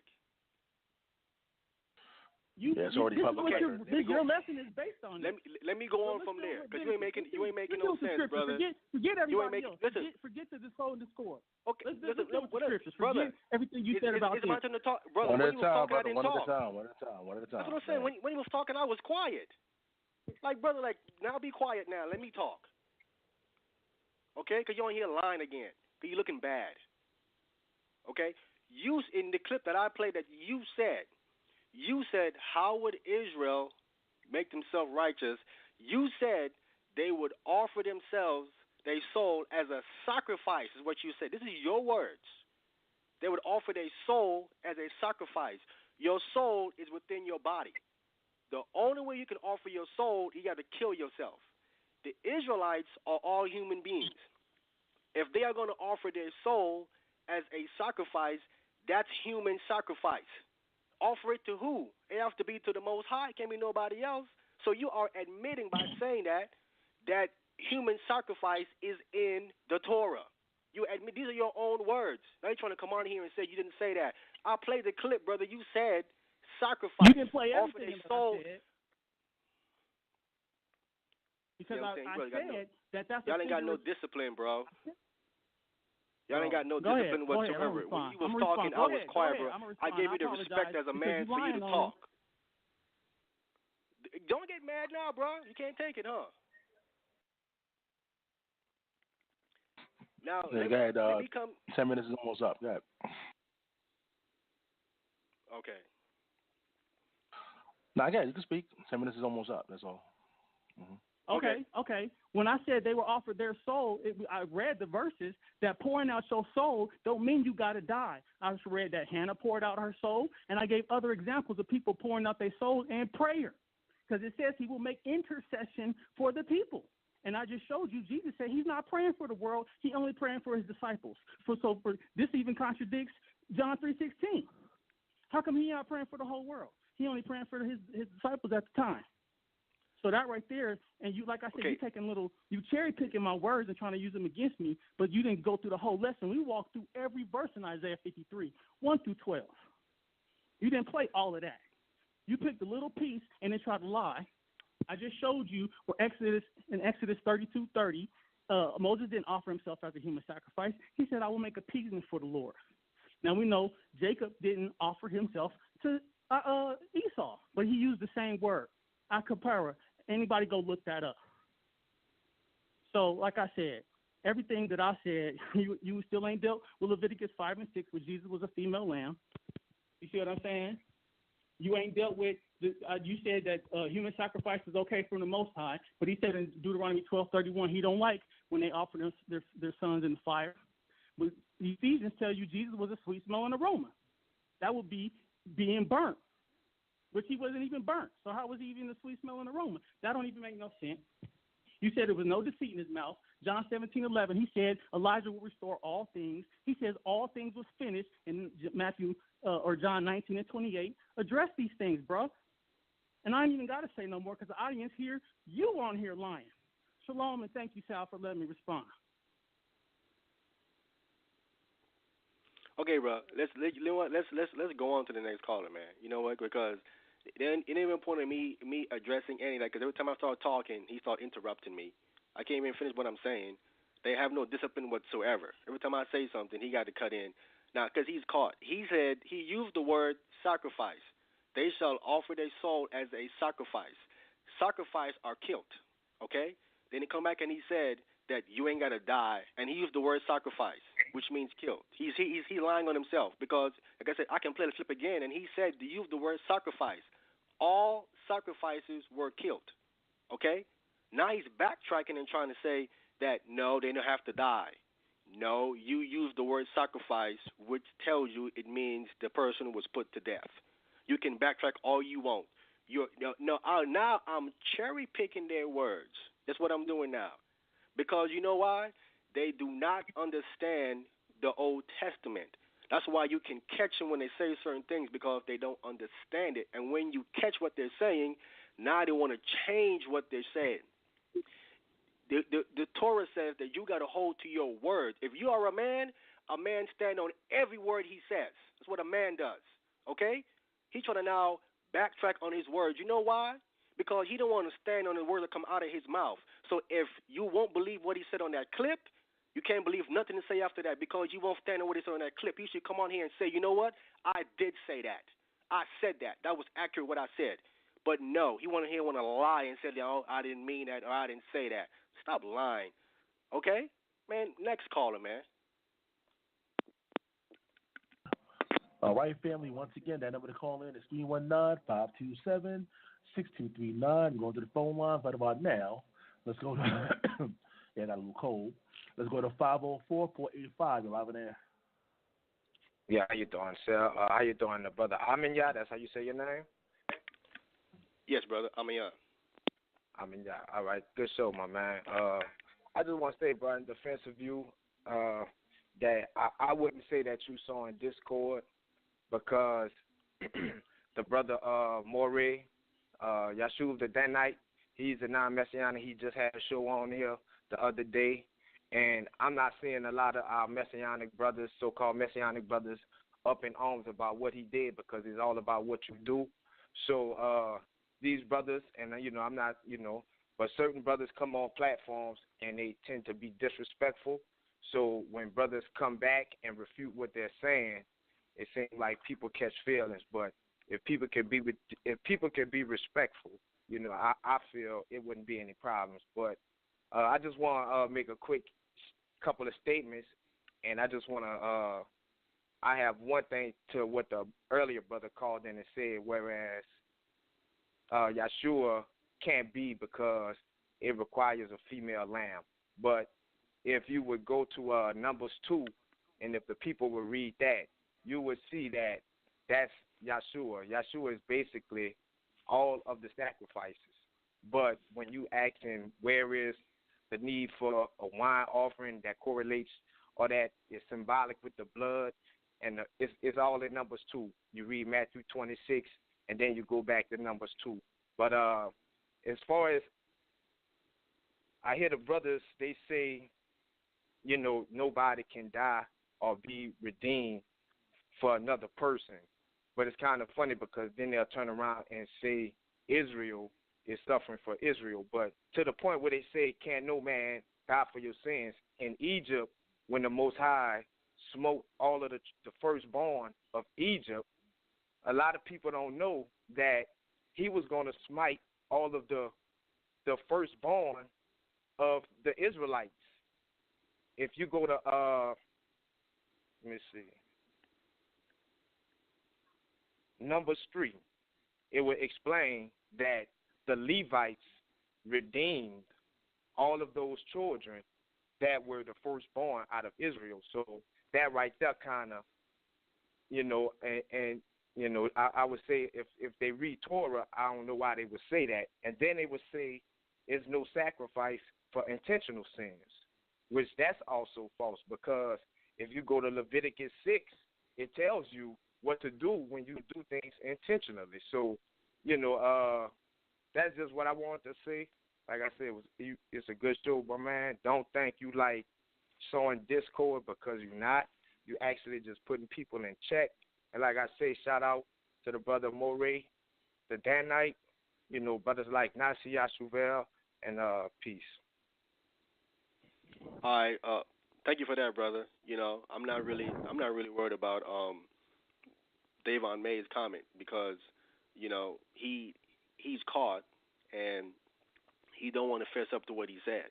He's clearly his conscience is clearly bringing out things against his understanding that he thinks that he has, which he don't. Now I've proven that there is human substitution. I don't call it human sacrifice because a sacrifice is something that's killed and it does not resurrect. It is a substitution. You can go take someone else's place, like Hamashiach did, and then you bear their burden on their sin, you die, and then you're resurrected again. So that's clearly Moses offered himself because Moses understood that he was going to get resurrected again. He understood these things already. He understood when the Most High said, I'm the God of Abraham, Isaac, and Jacob, that Abraham, Isaac, and Jacob was going to come back, was going to be resurrected. So he understood all these different things. So if they want to see I'm sowing discord, it isn't me. It is the Most High. It is the Most High that's separating and wrecking up these things because they're not representing His Torah correctly. They're not doing that. And once I bring it out and show by their own words that they're the one not keeping the Torah, that they're the one misrepresenting the Torah and not upholding the Word of God, now they want to get mad and it's wAhmayan's fault. So I'll leave it at that. We go to the next caller.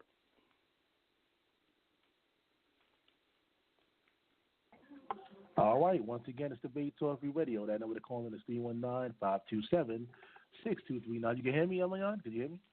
Yes, I can hear you. Yeah, my mic sound, I think I sound low on my end. But we're going to go to the phone lines once again. The number is 319-527-6239. Let's go to 813-240. You're live in there. Hey, peace, Sal. Hey, real quick, Sal, how much time do I got to make a comment and then ask this guy a question? I'll give you 10 minutes. Thank you. Now, first of all, if anybody has any problem with what I said, that's not on me. I did burn the New Testament. I'm not a perfect man. I never claimed to be one. I'm proud of who I am, and I stand on what I read. And anything that I read, you guys can go back and you can look at it yourself. Now, as far as me and the Torah Knights are concerned, me and Judah Nazareth, we reconciled our differences and we did it peacefully. And we decided that we were going to have an information war instead of destroying each and every one another all over these airwaves like that. So when you're going around taking clips and only playing partial clips of people and not letting the full thing be said out there, I got to question that. Now, according to what you just said to Davon Mays, you said in order to make your soul a sacrifice, you must be killed. But that's according to the mistranslations of the King James Version. Now, you're running all over the place in these words. My simple thing is this. Okay, according to Isaiah 53 and 5, it clearly tells you the chastisement of our peace was upon him. And we were, they were made, there was peace given to them because of the bruises and the iniquity that he went through. All right, I'm paraphrasing right now because I'm driving. Now, I'm going to ask you a question. Can you show me where Israel where peace was given to Israel during the time or after of Jesus or the so-called human substitution? Can you show me that? Now, let me continue on real quick. According to Psalms 141, it said we make our prayers a sacrifice. And that's what it said. We spread out our hands and we use our prayers as a sacrifice. That's what the Torah says. Psalms 141, Leviticus 26 says, pray to me when you're in the land of your enemies, and I will hear your prayer, and I will forgive you. When we read Deuteronomy, the 30th chapter, pray. This is how you pour your spirit out. Nowhere in the Torah can you find human sacrifice, and me and you had a debate on that. Now, let me say something real quick, wAhmayan. Since I met you, it's been nothing but discord with you. It's been nothing but discord, been nothing but trouble. You want to know why? Every time you come on Debate Talk for You radio, you saying my name. You're saying my name. You're saying my name. You have had a chance not once, not twice, but 3 times to debate me. And what you do is you come on here and you play snippets. Anybody can go listen to me and wAhmayan's blood atonement debate. He got washed. Anybody can go listen to me and wAhmayan's Psalms 110 debate. He got washed. No matter what it is, this guy just tries to sow discord.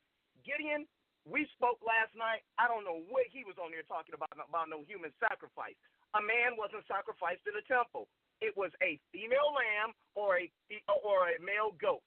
That's what it said had to be sacrificed in there. Not to mention flour, wine, money. All these things and incense can atone for your sins. And what you're doing is just, hey, if you want to play the audio, I tell everybody, go listen to the audio yourselves. What he's doing is just playing the audio and say, see, he don't know what he's talking about. But according to Isaiah 53 and 5, it said the chastisement of him brought peace to the nation. When was peace given to Israel in the New Testament? Pontius Pilate. Herod was king. They never address these things. They just insert Jesus in there. And then my second question for you to be is this. If you gave a lesson talking about the day begins at night, if the day begins at night, wAhmayan, when does the nighttime begin? Because you make the whole book a book of confusion. I'm confused. That's why I don't like talking to you anymore. I'm confused listening to you. You say there's human sacrifice. I show everybody that everywhere where the Christian family wanted to go for human sacrifice, that was judgment. There's a difference between judgment and sacrifice. Moses did not sacrifice himself. The Most High told him, no, he who has sinned against me shall die. And he killed those people for sinning against him if you just go continue and read the book of Numbers. So, man, I don't know what your deal is, but, man, I'm going to tell you live on air. Keep my name out your mouth, man, and I'm going to be like a man, and I'm going to sit here and wait and see what you got to say. Because just like you didn't answer any of Davon's questions, you're not going to answer any of mine. All you do is play insert Jesus here. I don't believe in Jesus. I don't have to believe in Jesus. And when I give a lesson, I don't even mention your name because your name is the furthest thing from my mind, bro. All you do is come on here and name drop. That's what females do. This is what Christianity is. Yeah, you can respond, wAhmayan. Address the questions. Address the questions I asked you. Anything that I say, I can stand on it. Anything that anybody that heard me say something, I could stand on it. When I did my DNA, it traced me back to the Igbo people. So like I said, anything I got to say, let's stand on it. I'll stand on it. I ain't got no problem. I don't run from nobody. Deal with these verses. That's what this show's supposed to be about. Go ahead. Isaiah 53 and 5. Show me when peace was given to Israel during the time or after Jesus' death. Go ahead. Because Peter and them was still waiting on the restoration of the kingdom, according to the book of Acts.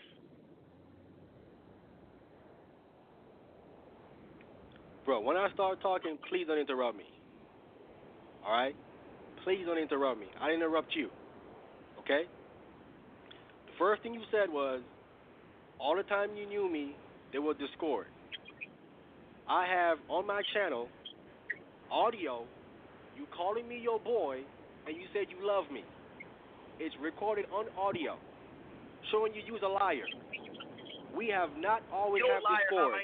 You a liar, man. Brother. Stop. See, there you go again. Answer the question. I'm done, bro. You won't hey, even answer the question. Sal, this guy don't respect me. I give him the respect to let him talk. I didn't interrupt him. When I start talking, there he go interrupting me. Sal, next caller. I'm done with you, bro. Listen, let me be clear, Chris Harris. Let me be clear with you, bro. You can't beat me. Let's be clear. You can't beat me. I can call your name whenever I want to. You can't beat me. You call me up my name twice, and it's on the audio, okay? Those are fighting words, okay? You would not dare say that in my face. Let's be clear, all right? You think you tough? You ain't tough, bro. You called me on my name twice, okay? Not me. I gave you the respect as a man to let you talk, bro. When I start talking, you go cut me off. You ain't giving me no respect, all right? And you on here lying. I have the audio that you said you love me and that we was boys. So how is it possible that we always had discord since we said we known each other? That's a lie. Someone that you have discord with from the beginning, you would never tell them that you love them, or you say that you're their boy. So stop lying, bro. You're just exposed. That's all it is. I exposed you for what you really are. Whoever wants to believe in you or follow you, they can if they want to. But the proof is out there that you are a liar. All right? Facts. Next caller. Our white family, once again, that number to call in is 319-527-6239. Topic of this discussion, Isaiah 53, straighten, setting the record straighter and straight as can be. Like I mentioned earlier, a couple brothers, Chris Harris, Devon Mays, they did lessons on this topic already. So I encourage everybody to go back and check out all the content from everybody, even wAhmayan, and take down your notes as usual, and hopefully you get some understanding. Check out the programs. If you missed any part of the show, as far as Isaiah 53, make sure you go back in the archives and go check it out. Of course, you can go on www.blogtalkradio.com/debate talk for you. We also have the classes on the YouTube page. Like I said, a couple brothers addressed this topic, Isaiah 53. Make sure you go back and check out the content. Let's go to 770-896. You'll have it there.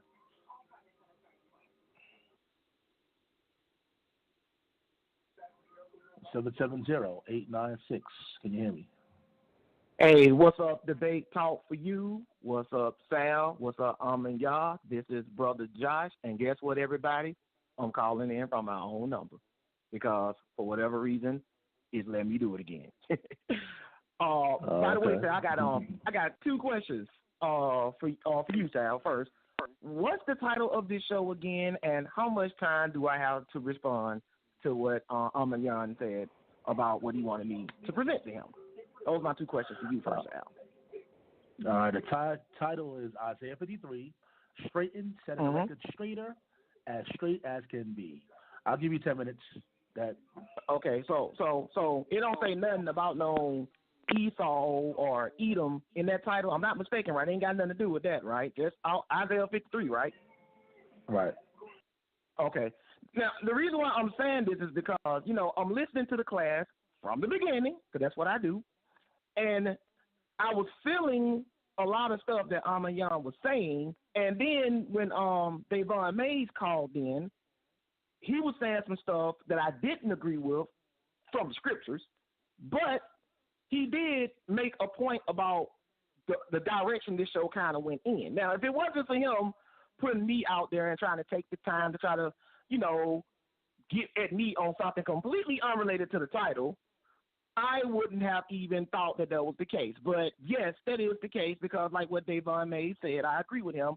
This brother is trying to take the opportunity to try to drop everybody's name out there to boost himself up, even people who ain't got nothing to do with the topic he's talking about. He could have did this some other time. So I'm going to call in, and I'm going to ask him a question because he said two things that are not coinciding with the Tanakh.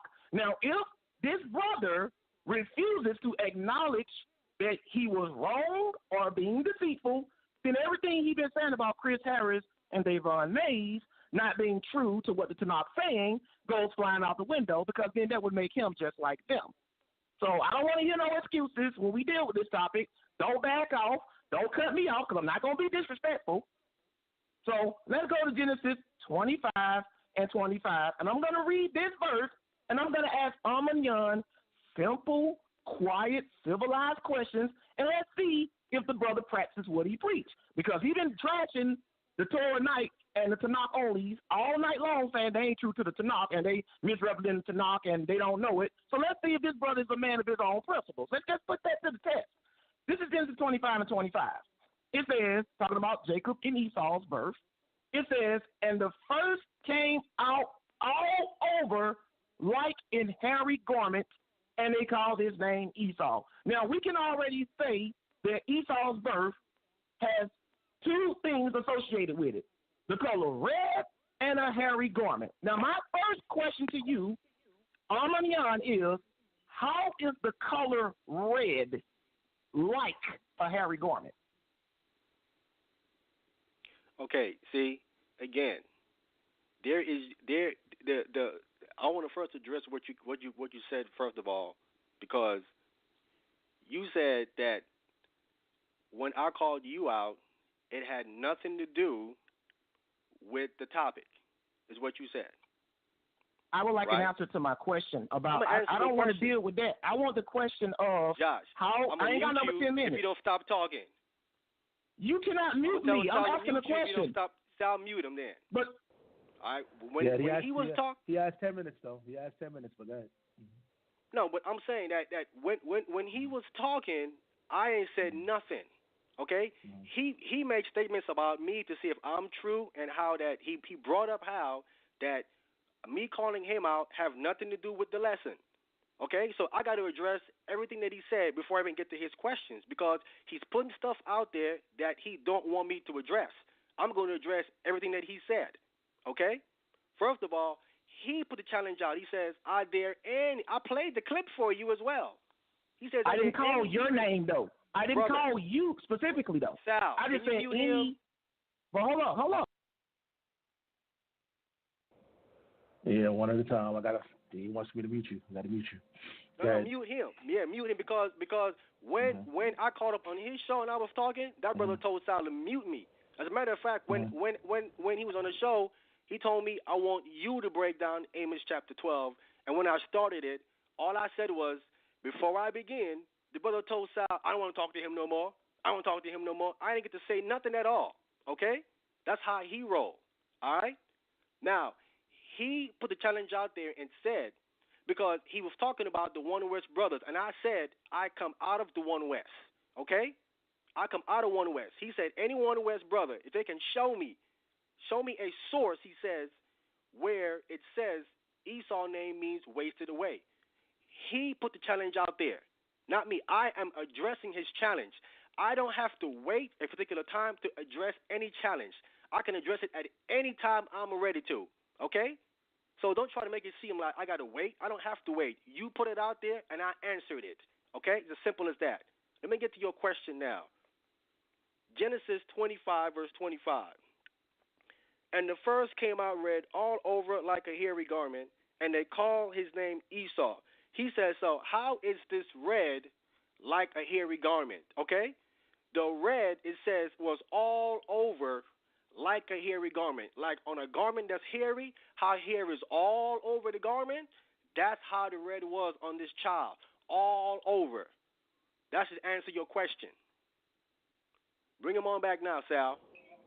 All right, I'm bringing him back in. Yeah, Josh. Okay. Fine.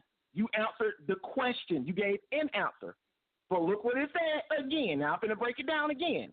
It said the first came out red all over like in hairy garment, and they called his name Esau. Now we both know that Hebrew Israelites named their children based off of how they look when they born, something they did when they were born, or something they expected them to do when they got older. Now correct me if I'm wrong, but did you not say that Esau was not born hairy, but he became hairy when he got older? Did you or did you not say that? Yes or no?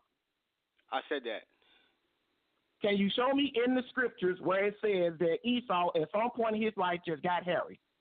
No problem. 1 second. Now, I want to make sure you understand the question. Make sure you understand the question. That he was born with, just a regular amount of hair that a man has or a baby has, and then one day when he got older, he just grew a lot of hair. You're going to show that. That's what I'm asking. What, Josh, it doesn't say here that the baby came out hairy. It doesn't say that here. Okay. I'm just asking. Okay, so if the baby didn't come out hairy, that means then he got the hair later. That's just common sense. Okay, that's the presumption. Now, okay, here's another question. No, not a presumption. That's common sense. No, I mean for the sake of argument. For the sake of argument, that's the presumption. That's what I'm saying. For the sake of argument. Now, here's another question. Did you asked earlier? You said, why did they call him Edom if he was not red? My question to you is, why did they call Esau Edom? How did he get the name Edom? I'll read it. Okay. Genesis 25, verse 30. And Esau said to Jacob, feed me, I pray thee, with that same red pottage, for I am faint. Therefore his name called Edom. So why was his name called Edom? Break that down. Why was his name called Edom? Because of what? It says here, Esau said to Jacob, feed me, I pray thee, with that same red pottage, for I am faint. Therefore was his name called Edom. So he got the name Edom because of what? The red pottage, correct? Okay. All right. Okay, so this color here, Edom, has nothing to do with the red described at his birth. Because it just says right here that he got the name Edom because of the red pottage, which means stew. So this has nothing to do with his skin complexion. This has nothing to do with the shade of hair or whatever. Nothing to do with him as a personal appearance. It says right here, do you agree that he was called Edom because of the color of the pottage that he sold his birthright for? Do you agree with that? Yeah, I agree with that. Okay, so why are you, in your statement earlier, you asked the question, if he was black, why are they calling him Edom? You try to associate the color of his skin, and you try to use the fact that they called him Edom to try to dismiss that he couldn't have been black when he was called Edom for something completely unrelated to his skin color or appearance in the first place. So that is misrepresenting the. Hold on. Wait a minute. Just what you said. Would you replay the clip? You said you asked the question when you were breaking it down. You asked the question. You said, why in the book of Isaiah you just naming prophets? You said, why in the book of Isaiah were they still calling him Edom if he was black? That's the question you put out there. But that's a misleading question because he was not called Edom because of how he looked anyway. That would be like you calling me red, because that's what Edom means. That would be like you calling Brother Josh red because I wore a red shirt one day, and then we're having an argument over whether Josh was red of complexion or red of skin, and you go and tell people, well, why y'all think they call Josh red? But everybody know that I originally got that name red from a shirt I wore, not because of how I look. So what you are doing, whether you realize it or not, is you are confusing the red color associated with his birth with the red he was called for something that he sold his birthright for. That's what's going on. But let me show you something else. Do you ascribe to the book of Josephus? Do you ascribe to the book of Josephus? Certain things, yeah. That's the question. Okay, certain things. Now, you said earlier in the Jewish encyclopedias, they be lying about what Esau means and stuff like that. You know, the so-called white man. But you don't got a problem going to the so-called white man's Strong's that's out the concordance to look up the meaning of the words, which you've been doing all night. But when it comes to certain things, now you can't trust the white man. That's hypocrisy. But let me show you something in Josephus, because now you're going to have to get rid of Josephus because look what he says right here. This is Antiquities 1.18.1, paragraph 257 and 258. Let me get the source again. Antiquities 1.18.1, paragraph 257 and 258. It's describing the birth of Esau and Jacob. Look what it says. I'm going to start at 258. Accordingly, she in a little time, as God had foretold, bore twins, the elder of whom from his head to his feet was very rough and hairy. So Josephus understood Esau to be born rough and hairy. So I guess Josephus messed it up too, because according to you, he didn't get hairy until later on in life. But according to Josephus, he was born rough and hairy. But let me show you something else. Look what he said. But the younger took hold of his heel as they were in birth. Now the father loved the elder, who was called Esau. Listen to this. A name agreeable to his roughness.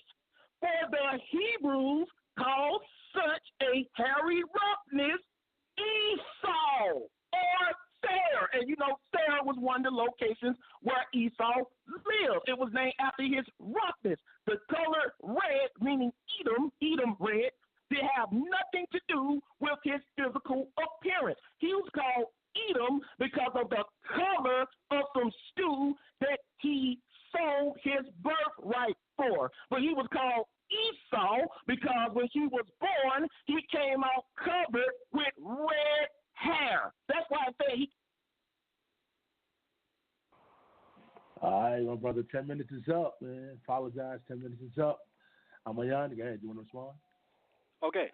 Now, you heard that rhetoric that he was saying just now, that misunderstanding. Now, let me explain how he don't understand what he's reading. He talks about how I have no problem with going to the white man when it comes to some definition. What I said was clearly that when they go off from the scriptures, when their definition, what they're saying, don't line up with the Bible, you got to throw that out, okay? It must line up with the Bible. I asked Josh earlier, I says, did he come out hairy? He said no. He said he didn't come out hairy. If he didn't come out hairy, why would you call him something he didn't come out? Okay? He ain't making no sense. It says his name, listen, his name is called Esau. He wanted me to go to verse 30 and says, well, his name is called Edom. So now he's pointing out, oh, he has two names. He has Esau and he has Edom. He would want you to believe that the latter name he was called Edom was actually his name. And the first name Esau was actually talking about hairy. If that's the case, show me where the baby came out hairy. I asked him, come out hairy. He said no, the baby ain't come out hairy. Why would you name him hairy when he didn't come out hairy? He got that later. That's facts. If he didn't come out hairy, he got his hair later. Okay? Josephus is definitely wrong. Here's why. The first difference he pointed out was that the hair was the first difference between both of them. Second difference is that nowhere in Genesis is Jacob called red. He can't show me a scripture where it says that Jacob was called red. None of it. So if Jacob isn't called red, okay, and I read with Moses where Moses was definitely a black man. Clearly he's a black man. I read in Acts 13:1 where they called the apostles Niger, a Latin word meaning black. They called them all black. That means Jacob was black and Esau was red. Second difference between them. That would make Josephus inaccurate. The only difference was not just the hair, it was also the color because he didn't come out hairy. Again, I asked Josh before he came on, I posed the question that said, show me where the baby came out hairy at. He can't show it. Why would you name him that then if he didn't come out like that? Okay? It don't make no sense. So that disproves what Josh is saying completely. It disproves Josephus. Josephus, again, is not always accurate. Let's be clear. Certain things he said is definitely inaccurate. Josh should know this. If he don't know this, then he needs to go find out. Okay? Because the Bible is the ultimate correcting tool. It's the ultimate measuring stick. Okay? Show me where Jacob was called red. If you can't show it to me, then Josephus is inaccurate because Jacob was black according to Exodus chapter 4 and according to Acts chapter 13. They were all nation of black people. That's my answer to him. You want me to respond or go to the next caller? Say again? I didn't hear you, Sal. Say it again. And I said, you want him to respond or go to the next caller? What do you want to do? Yes, have him respond. Okay, let me open up his mic. Good. Okay, first of all, I don't know if you misheard me or if you're being deliberately deceitful. I did not say that Esau did not come out hairy. And everybody who knows I teach, I've been teaching this for years, everybody knows I teach that Esau was born hairy, and that's why they named him Esau. So there's no way I'm going to try to get on here tonight and be like, he didn't come out hairy. I even got a class on YouTube titled Esau Was Not the White Man. And I break down that Esau was born hairy. So I did not say that. I said, if you asked me to show you, said the first came out red all over like a hairy garment. What I'm showing you is that there are two things associated with Esau's birth. His actual birth name is Esau. His nickname was Edom. I did not say that he was born with two names or that he had the name Esau and the name Edom. I did not say that. You're misrepresenting. You're building a straw man argument. I didn't say any of that stuff you're projecting. What I said, let me explain what I'm saying. His name was Esau because when he was born, he was hairy. That's why they named him Esau. You said, but let me finish. You said that if I look it up, this is what you said too. It's on the clip. You said if I look it up, first you said it's in the Bible, then you said if I look it up in the Hebrew. That's what you said on the clip. We can play it back. I'm asking you right now in front of everybody, including Davon Mays and Judah Nazareth and the Torah Knight, give me the source where I can look it up, the Hebrew word, because you said the Bible, you said that, and you said, and y'all can look this up when you start breaking down in the Hebrew what the name means.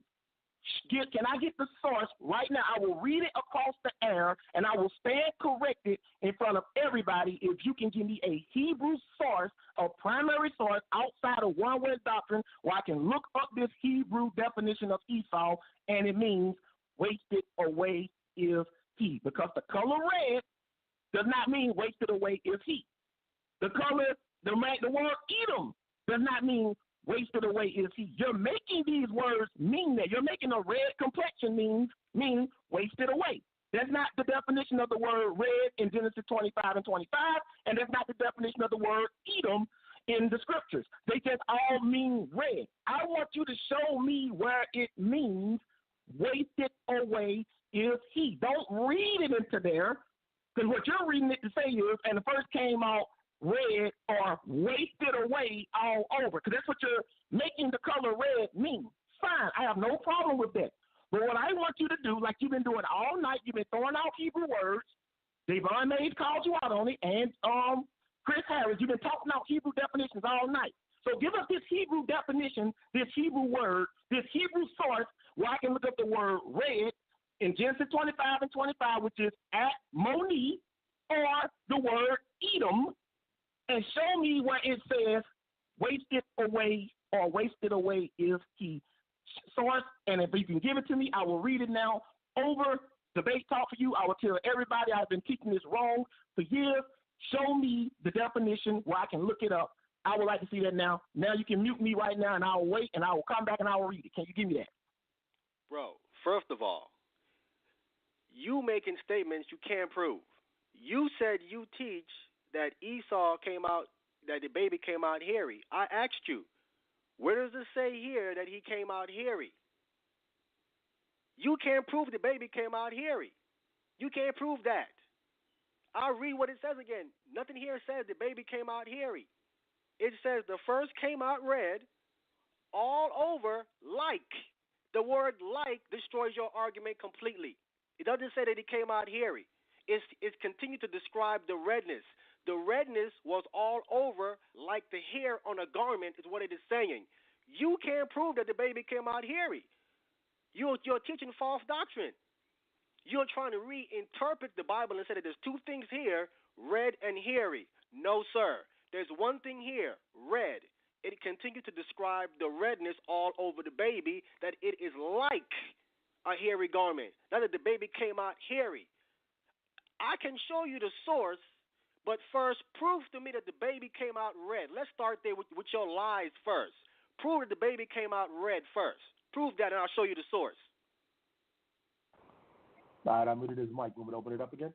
Yes, sir. Open his mic up. All right. That you see? I want everybody to pay attention to what he did. See, this is what you're doing. You told the Debate Talk for You audience that we can look something up in the Hebrew. That's what you said. And now I'm asking you where I can look that up at. Like if I tell somebody, I'm telling you it says he came out hairy all over based on my understanding of Genesis 25 and 25.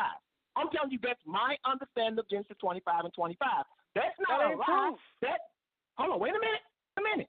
That's my understanding of Genesis 25 and 25, just like your understanding of Genesis 25 and 25 is that it's not referring to the hair, it's referring to the color. So when we reach a stalemate on my understanding of a verse versus your understanding of a verse, what you did earlier tonight to take it beyond a possible stalemate is you made a statement. And your statement was, you can look this up in the Hebrew. So if me and you keep bumping heads back and forth about what the name Esau means, which you anticipated that might happen, you told everybody tonight, and it's on the record, you said you can look it up in the Hebrew. Now I'm telling you that your understanding of Genesis 25 and 25 is not enough for me. But then you already gave a disclaimer earlier tonight saying, and if you don't believe that, you can look it up in the Hebrew. That's what you said. And I'm telling you, I don't believe that. So you need to stand by what you said I need to do if I don't believe that. You can't be like if your girlfriend or your wife accuse you of cheating on her. I'm just using it as an example. She's like, I think you cheated on me. And you're like, baby, I didn't cheat on you. If you don't believe me, you can call my boss. and I approve of you. I've been at work all day. And then she be like, okay, I'm going to call your boss. He's like, no, I don't want you to do that. That's what you're doing. Because you told the audience tonight that if we don't believe that, we can look it up in the Hebrew. I'm calling your bluff.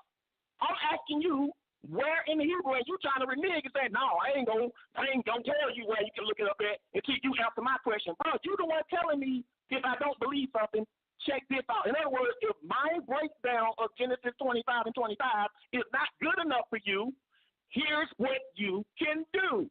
That's what you said. And everybody listening tonight who's been listening from the beginning can testify that those were your exact words. So I'm trying to see if you're going to live by the same principles of the Torah that you are accusing Chris Harris, Judah Nazareth, and the Torah Knight of being hypocrites about. Because the Torah also say, don't lie.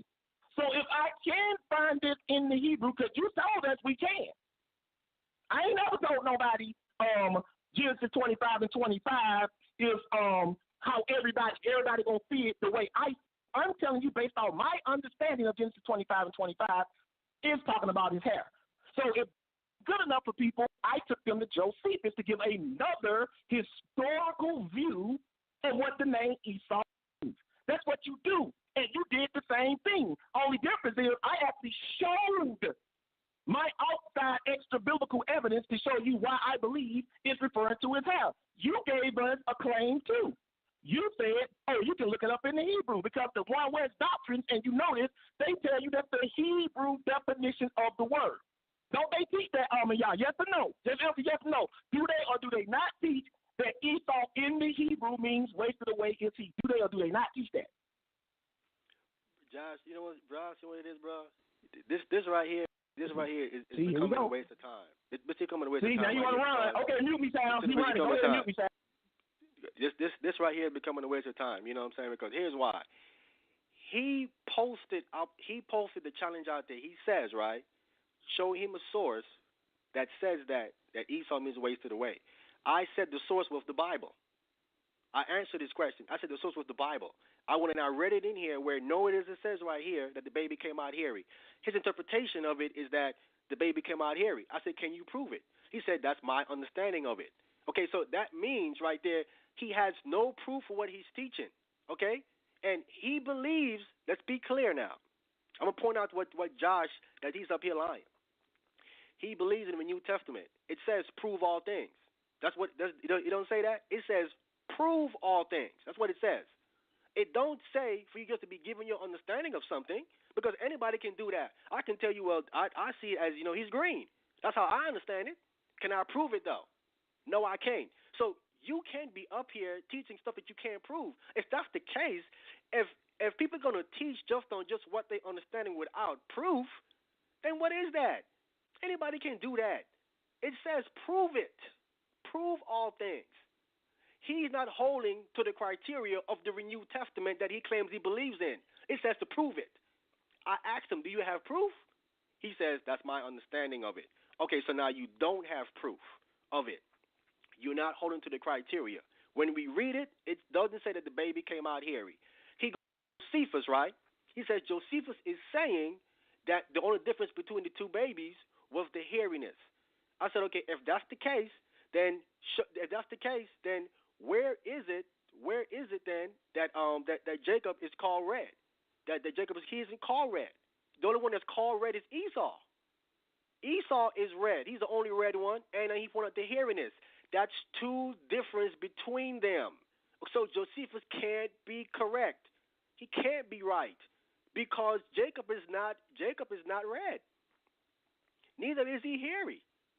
So how can Josephus be correct? Now he's trying to say that how I am running. He said I'm running. But I didn't run from you. I answered your initial challenge was show the source. I pointed out the source of it being the Bible. Now the Bible is originally written in Hebrew. You can look up in the Hebrew. Now he's going to say now you can look into the Hebrew and find the Hebrew word. Let me get it. In the Hebrew word, he's talking nonsense. Okay? It comes from the root word ish-ash. Ish-ash means to waste away. That's the root of Esau's name. It means to waste away. So you go look that up. Okay? Again, Ash or Ish Ashwa goes back to the Hebrew, which means wasted away. That's the root of Esau's name. That's the Hebrew of his name. Now we know that this box Hebrew in here is not the original Hebrew.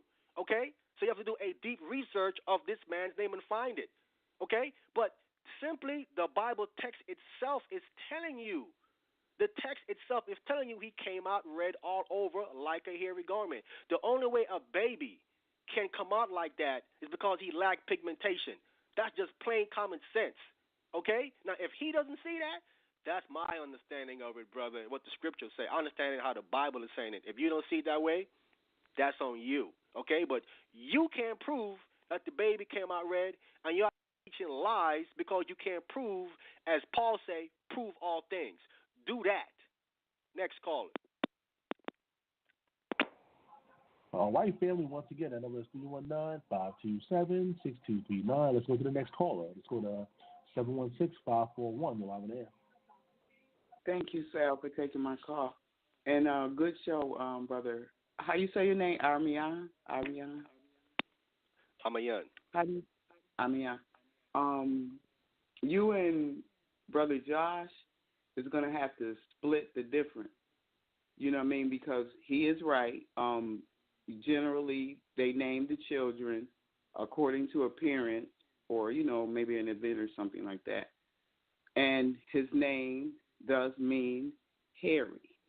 It does not mean wasted away. And it's right there in the scripture. It says that one, he came out red all over, and it said like a hairy garment. That tells you right there what the name means. It says like a hairy garment. And you are absolutely right. He was born without pigmentation. They will not say it, but I'm going to say it. Esau was an albino. Now, in the Leviticus, the book of Leviticus, albinos are clean leopards, but he was an albino. It says very red. And if you look at an albino, they're very hairy. Whole body covered with hair. Face, arms, everything. He had no pigmentation. You are absolutely right. But his name means. Okay, sister, my only point for Genesis 25 is that when he used the word like is describing something. Like a hairy garment, the word like is shows you that it's a continuation of a description of something that was said before it. If I said you are like, I'm describing you are like something. I'm not saying that you are exactly that, because I'm comparing that to something else. It's a comparison that's happened here in Genesis 25. I'm comparing the color being all over like a garment that has hair all over. It's a comparison. I'm not saying that. Have you ever worn a hairy garment? Me, I haven't worn no hairy garment. Okay, so when it said like a hairy garment, it's telling you albinos are very red, no pigmentation, and their body is hairy like a hair. They got a hairy garment. I never wore one, and you said you never wore, but they have a hairy garment. Okay, well, sister, me personally, I've seen many albinos, and I've never seen an albino that's as hairy as a hairy garment. I've seen people that got fur coat on or chinchillas and different things on where the hair is all over. I've never seen an albino that have that much hair on them. I've never seen it. No, I see, that's what I'm saying. We can't go beyond all of that. We just stay with the scriptures to say, you know what I mean? Because we know that the Bible is written figuratively, literally, symbolic, and metaphor. We already know that. So I'm not trying to say that. Okay, I'm with you. I'm just saying I'm sticking to what the text says. You know what I'm saying? And nothing here definitively says that this baby came out hairy. A comparison that's being comparing to a hairy garment, but nothing is said. It doesn't say direct says that he came out hairy. Nothing says that there. But then I would have to ask you, why would it use that reference, and why it didn't say something else different? Why would it say like a hairy garment? It could have said anything. I can't tell you why. I can't tell you why I need to use another reference because, like I said, I'm not the one that wrote it. I'm just going by what is here. All I can go is by what's been left. If you call the word ethnothology, if you do the ethnothology, you will find out that he was an albino. And earlier you were talking about David. He was light skinned. Okay, well, I don't agree with David. I don't agree with David being light skinned. Those two words together is light skinned. If you do the etymology of the word, but no, the earlier segment, oh my goodness, that was great, okay? Because, if they're going to jump out there and if they're going to say this and they're going to say that, then they should be called on it. Great. All right. I was Thank you, really sister. enjoying that. Really enjoyed that. Thank you, sister. Thank you. All right, we have like maybe 25 minutes on the air, family. We have like 25 minutes on the air. Nobody else is press number one. However, we do have a lot of people listening to the show. Again, if you have a question, all you got to do is dial number one. If you're already on the phone line, just dial number one. If you're listening on social media, then you got to dial that number, 319-527-6239. I got to check my email, see if I have any email questions for wAhmayan. Again, the number is 319-527-6239. Hold on one second. Let's go to 720-352. You're live in there. Shalom. I'm back. I'm going to clarify again my statements about the prayers being sacrifices. Chris actually cleared it up with Psalm 141, saying that when you put your hands up and pray to the Most High, it's like an incense sacrifice, which we know atones for sin. Numbers, if y'all want to go look that up, when Aaron had to put the incense on the burner to atone for Israel's sin when the plague broke out. I want to make some statements. 1 Samuel 1:15. But Hannah answered and said, "No, my Lord, I am a woman of sorrowful spirit.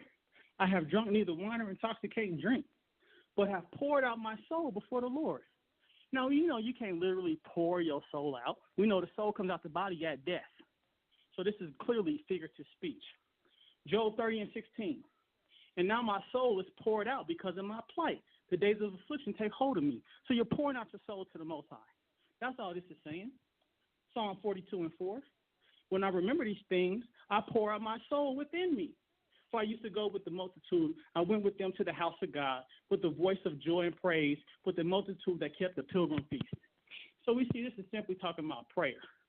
Now, I'm going to put some more questions out there. Since he tried to run earlier, he ran from Josh, he ran from Chris, and he's going to run again. No deceit in his mouth. I asked him, when did Elijah restore all things, as it says in Matthew 17:11? Because if he restored all things in Acts 1:6, the disciples wouldn't have been asking, when are you going to restore the kingdom? I asked him in Leviticus 5:6 concerning guilt offerings, which it says there in Isaiah, it's in Asham. Is Jesus a female goat or a female lamb? In Galatians 3:13, it says he redeemed Israel from the curse of the law. But Revelation 22:3 says the curse has to be lifted in the future. So what exactly did he redeem them from? Luke 2:38 says, and she coming in the instant gave thanks likewise unto the Lord and spoke of him to all those who look for redemption in Jerusalem. So if they were redeemed, how? How is Paul putting people in prison? Because redemption means to be released, to be purchased, to be bought. How is Paul putting people in prison and killing people? And again, I show in Exodus 32:30 correlates with Genesis 32:20 that Moses tried to appease Israel appease the Most High on behalf of Israel. So I'm not going to interrupt you. Let's see if he answers any of these questions. And like I said, in Matthew 17:11, Elijah didn't restore all things, and John the Baptist says he wasn't Elijah, then that means he had deceit in his mouth. I'm going to be quiet and see if he's going to answer the question or if he's going to run again. Thank you, Sal. Shalom.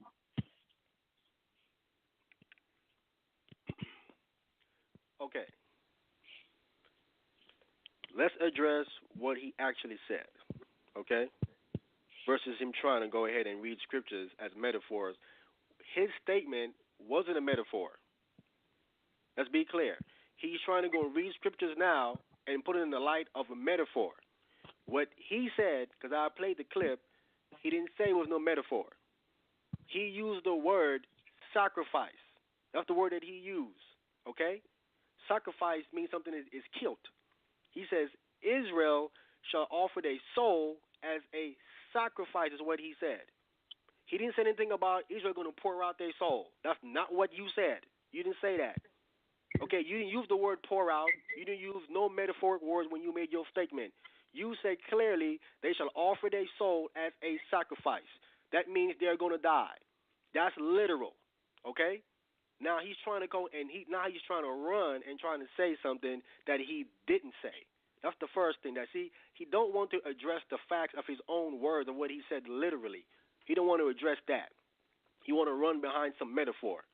Second thing, you cannot pray away no sin. If that's the case, why do you have a whole temple service of animal sacrifice then? If you can just pray your sin away, what's the point of all these animals then? What's the point of all these animals for then? All that is useless. We see this is continuing even in Ezekiel, the 40th chapter, all the way down. We still say they're killing animals, but yet these guys are saying you can just pray, man, and that's it. You don't need to bring no animal. You just pray. Then what's the point of all these animals then? Well, they ain't making no sense. When David prayed for that baby when he committed murder and adultery, what happened to the baby? The baby still died. Showing you that doesn't work. Okay? According to them, prayer works. How come it didn't work when David tried it for that baby? It didn't work. Okay? So when you're talking about prayer, don't forgive sins. I don't know what you're talking about. All right? Dude was lost it. He went to earlier. This is what he said. He's claiming I'm running, please. How can I run from someone that don't know what they're talking about? They don't know Torah. They don't know the Old Testament. And worst of all, don't know the New Testament. I'm running from him? Can't be serious. He went here to St. John chapter 19, and this is what Javon, this dude is horrible. He ain't even answer no. Nah, brother, you horrible. The point is, you horrible. You've been exposed. That's the point going on. You horrible. You know what I'm saying? You just a liar. You've been exposed tonight. You said Joshua was king. That's a lie. Joshua was not no king. I played the clip. Okay? You can't refute that. That's your own words. I want Chris Harris, you big dummy, prove that Joshua is a king. Coming here chiming in, talking this nonsense. Prove that Joshua the high priest was a king. I know you can't prove it. But what you were saying, though. Want me to open his mic so he can respond? Yeah, open his mic and then respond. This is a big dummy respond. Yeah, you can respond. Okay, hey, Sal. First of all, y'all hear in the audience how this guy gives a lesson every time, and he end up putting his own foot in his mouth. You didn't answer Josh's question. You criticized him. You didn't answer Davon May's question. You haven't answered one question all night. All you do is try and find an out for all your scriptures because you don't know. Now, hold on. See, now you're talking. Let's go to the book of Zechariah. We're going to go to the book of Zechariah. Okay, prove it. We're going to go to the book of Zechariah. Okay. We're going to go to the book of Zechariah. Anybody that knows biblical history, the Kohens ruled Israel, and Joshua was given the crown. And we're going to prove that. Sal, can I respond after Chris? Yeah. All right. Hey, Davon, since we're on the phone together, I want you to read Zechariah chapter 4, because I'm walking into work right now.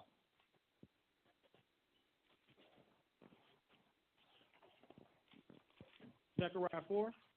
Read Zechariah 4 real quick. What verse? Trying to find it, trying to pull it up. Okay. Verse 9? Hold on. Yeah, go to verse 9. The hands of Zerubbabel have laid the foundation of this temple. Is that what you're looking for? Start reading there, yeah. His hands shall also finish it. Then you will know the Lord of hosts has sent me to you. For who has despised the day of small things? For these seven rejoice to see the plumb line in the hand of Zerubbabel. They are the eyes of the Lord which scan to and fro throughout the earth. Keep going. Then I said to him, what are these 2 olive trees at the right of the lampstand and at its left? And I further answered and said to him, what are these 2 olive branches that drip into the receptacles of the 2 gold pipes from which the golden oil drains? Then he answered me and said, do you not know what these are? I said, no, my Lord. He said, these are the 2 anointed ones, the 2 messiahs, who stand before the Lord of the whole earth, which is the house of David and the house of Levi, because those are always the 2 messiahs.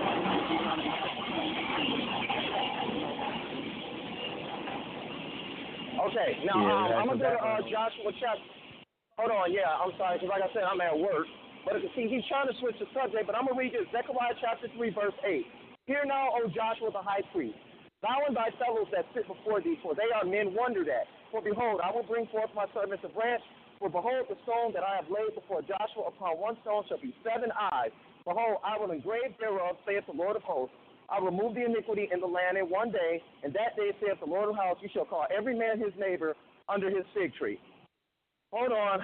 Oh, man. Hey, answer Davon's questions. I'm going to come back and show it. I got to get that scripture right quick. Okay, come on. Let's move on. All right, let me move on. No, I'm about to get the scripture. No, we're not going to run. It's right here. You and him, Sal. He had Davon Mays read Zechariah chapter 4.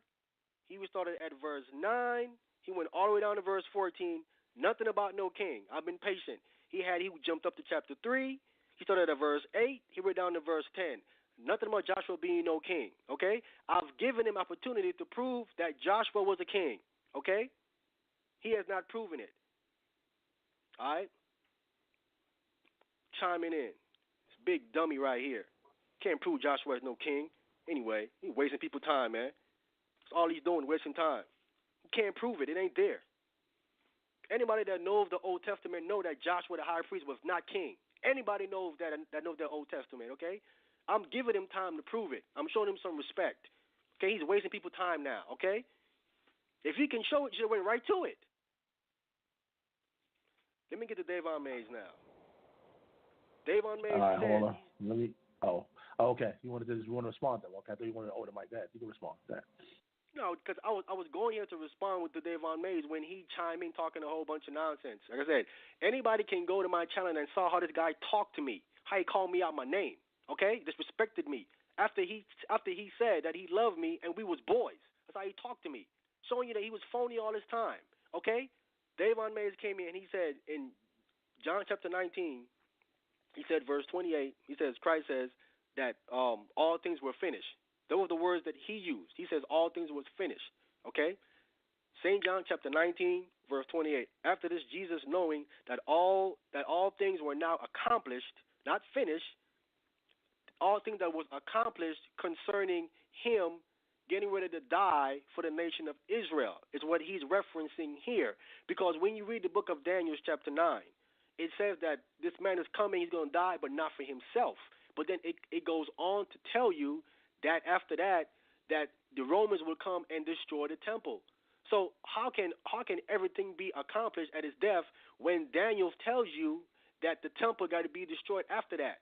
So all things couldn't have been finished at Jesus Christ's death. He's specifically speaking of the things pertaining to his death is what he's talking about here. But, of course, Davon Mays is going to take it out of context, and say that what he's talking about every single thing, and that isn't the truth because Jesus Christ have a chapter where he speaks of the future things coming. He speaks of Jerusalem being surrounded.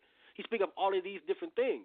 So how can he be actually saying here in John that all things has been accomplished? And he also goes on to say, he says, one jot or one tittle shall not know what's passed from the law. He says till all things be fulfilled. So the Torah is still here, ain't nothing passed from the Torah. So clearly his misunderstanding of the renewed testament, he's coming in here trying to pick things here and there to trying to say that Jesus Christ is off, and he can't prove any of it. That's clearly a lie. Now I want to go ahead and prove. I'm trying to remember everything that he said because, like I said, what they do to you is this: they flood you with a whole bunch of questions. And you got to sit here and remember all that they say and try to address it. Because I told him in our debate, I said, brother, if we can go point for point, I can answer all your questions. Okay, bring one point up, I'll answer that point. Bring the next point up, I'll answer that question. But they want to flood you with a whole barrage of hearsay and this one said here and all of that stuff. And after they said all that garbage, You got to now come back and try to remember all the places they went and all that they said now to try to answer it. So I'm trying to answer his stuff from memory. Okay? That's what I'm trying to do. Because I had to go ahead and then address Chris Harris just now, who coming on here lying, who's been totally exposed. All right? Now, he went and he talked about, Jesus Christ said, he said that John the Baptist was supposed to, Elijah shall surely come and accomplish all things. I think that's what, I'm trying to remember what he said. Because a lot has been said, and I'm trying to remember what he said. I think that's what he said. Okay? I think he went to Matthew chapter 17, if I'm not mistaken. That's where he quoted it at. If you like, I can open the phone line. It's up to you. You know, they're still on the phone line. It's up to you, though. Yeah. Open up his phone line and let's deal with one point per. Let's be with point per point. I can't deal with all of it. Just get point for point. Okay, Let's go there. I said Matthew 17:11. Hello. Okay, brother. Yeah. Okay. I'm gonna drift that point, right? Just that point for right now. Matthew 17, verse 11. Okay, it says, and Jesus answered and said unto them, Elias truly shall first come and restore all things. But I say unto you that Elias is come already, and they knew him not, but have done unto him whatsoever they listed. Likewise shall also the Son of Man suffer of them. Then the disciples understood that he spake unto them of John the Baptist. Okay, so Christ said that how Elias truly shall come and restore all things, and he says, and I say Elias has already come already, and they knew him not, and the disciples understood that he's speaking of John the Baptist. Okay, now 1 second, I want to go to the Torah. I want to go to the Old Testament where this is spoken of in the book of Malachi, chapter 4. Where is it spoken of here? Malachi chapter 4, right to the point, verse 5. It says, behold, I will send you Elijah the prophet before the coming of the great and dreadful day of the Lord. Understand that. This is referencing right before the coming of the dreadful day of the Lord is when Elijah is going to come. This is what it says right here in Malachi. It's giving you a time frame of the dreadful day of the Lord. That did not happen when Christ came. This time frame is our future, all right? Now, it goes on to say, and he shall turn the hearts of the father to the children, and the hearts of the children to the fathers, lest I come and smite the earth with a curse. That's the part that he's not getting. That part right there, Christ is referencing, but Malachi gives you a time frame of the dreadful day of the Lord. Elijah's coming is reversing back to the 3rd chapter and the 1st verse. Okay? It says, chapter 3, verse 1 of Malachi. It says, behold, I will send my servant, and he shall prepare the way before the Lord, whom ye seek. Whom ye seek shall... Sorry, let me start over again. Behold, I will send my servant, and he shall prepare the way before me. And the Lord whom ye seek shall suddenly come to his temple, even the messenger of the covenant, whom ye delight in. Behold, he shall come, saith the Lord of hosts. So now Elijah here, John the Baptist is Elijah. He's the messenger here. He's the messenger, and he shall prepare the way before Christ. That's what John came to fulfill, that part of it, when he came at the time of Jesus Christ. He fulfilled that part of it. This last part over here about him restoring all things, that's referencing in the future right before the dreadful day of the Lord. That's what he's talking about. That's what he's referencing there. There is 2 comings of him. There is one as the messenger preparing the way of the Lord, and then there's another one coming to restore all things back, turn the hearts of the father to the children, right before the dreadful day of the Lord. That's what it's saying there. Can I respond? Yes. Okay. First of all, you butchering the whole text, because in Malachi 3, it says whoever this messenger is going to purify the Levites. Now, we don't read nowhere in the New Testament that the Levites were purified, and they're going to be offering sacrifices to the Most High, which would contradict Jesus being the last sacrifice of Hebrews 10 and 10. And it says he will restore all things. There goes that word all again that you don't like. Now, if he restored all things, because he says he shall come first and restore all things, why are the disciples in Acts 1:6 asking Jesus, how come when are you going to restore the kingdom of Israel? The other thing is, Galatians 3:13 says he redeemed them from the curse of the law. But Revelation 22:3 says the curse must still be lifted. So how did he redeem them from the curse of the law if they're still dying under the curse of the law? They fleeing from their enemies. They're being killed. Luke 10:19 says nothing shall harm you. But Herod harmed them. Acts 12:1-2, they was getting killed. Paul in Thessalonians says he will save us from wrath. Then he turns around and says we must suffer tribulation. Luke 2:38 says they're waiting for the redemption of Israel, and that's a physical redemption. Did that happen? Yes or no? Bro, you just thrown out all kind of stuff. How that's just crazy. How we said we're going to address point per point. It's point per point. It's 1 point, bro. You ain't know you did it. You brought out about 3 or 4 points just now. Can I explain why it's 1 point? Brother, can I explain why it's 1 point? Yes. Because we're talking about redemption and restoration. That is the whole point of redemption, is to be restored to your original position. Look it up, like you told us. Look up the word in Luke 2:38 for redemption. It means to be given back to your original state, to be back in the land, to be freed from your oppressors and your enemies. It's basically a reference to Leviticus 25, talking about the redemption, the Jubilee, which Jesus says it was fulfilled in their ears, the acceptable year of the Lord. Now, again, you just said that Elijah was going to turn the hearts of the children to the fathers, or John the Baptist was supposed to do this, but Jesus said he came to divide the house. So which came first? Did Jesus divide everybody in Luke 12:51, or did John come and bring everybody's hearts to the fathers and the children? And who broke up which one's prophecy? Did Jesus divide people after John came, or did Jesus divide everybody and Elijah restore that? See, now he said he was going to explain to me why everything that he said was all 1 point. Now you heard him again. I didn't want to say that you can hear him contradict himself. He brought it again about 3 or 4 points again. The first point that he brought up, Sal, can you meet that background, Sal?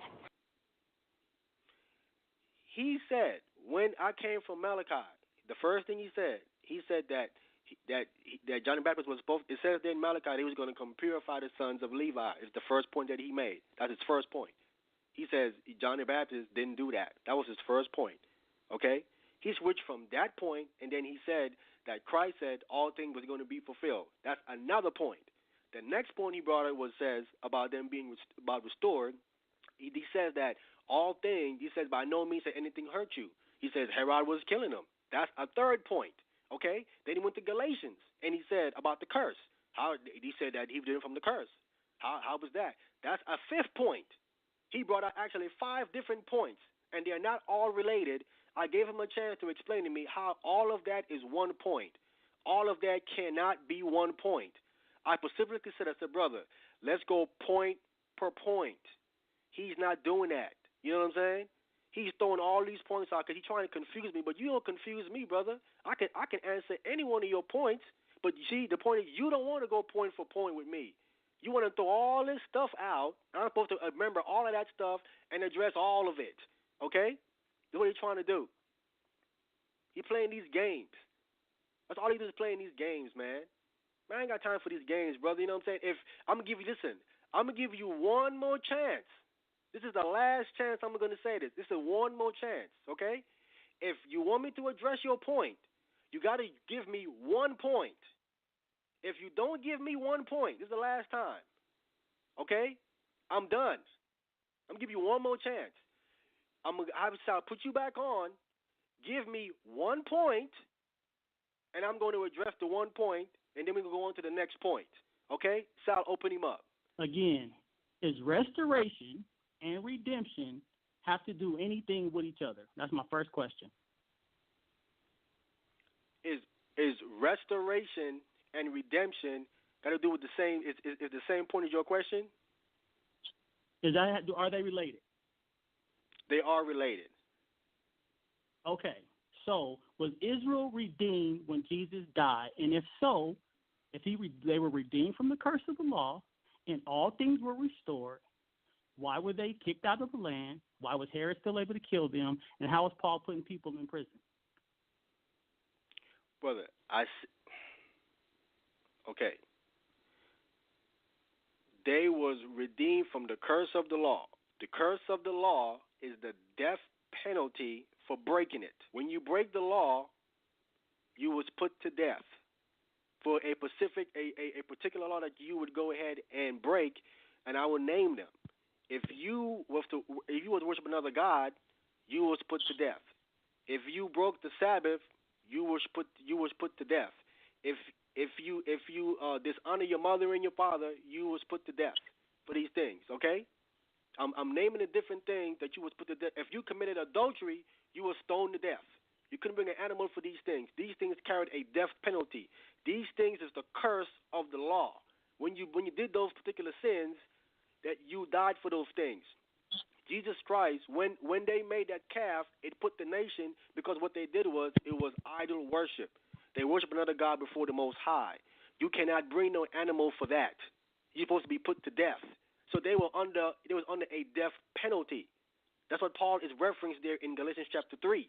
Okay, so that's how they was redeemed from the curse of the law, the death penalty that came for the nation making a calf and bowing down to it in the wilderness. That's the first point. The second point that you talked about was them being restored. Okay, because you said how they asked him in Acts chapter 1, will you at this time restore the kingdom unto Israel? His response to them was that it is not for you to know the times and the season that the Father has put within his own power. Okay, so it wasn't for them to know. So they don't know. So it isn't here. So I can't answer you what the Messiah didn't tell the disciples, or what the Most High ain't revealing through the Spirit to his apostles. The Most High only know when that's going to happen. All right, wAhmayan, we only have like 6 minutes and 30 seconds left in the air, so I'm going to need you to wind down. Once again, we appreciate the family out there that's been calling into the show, getting the questions answered.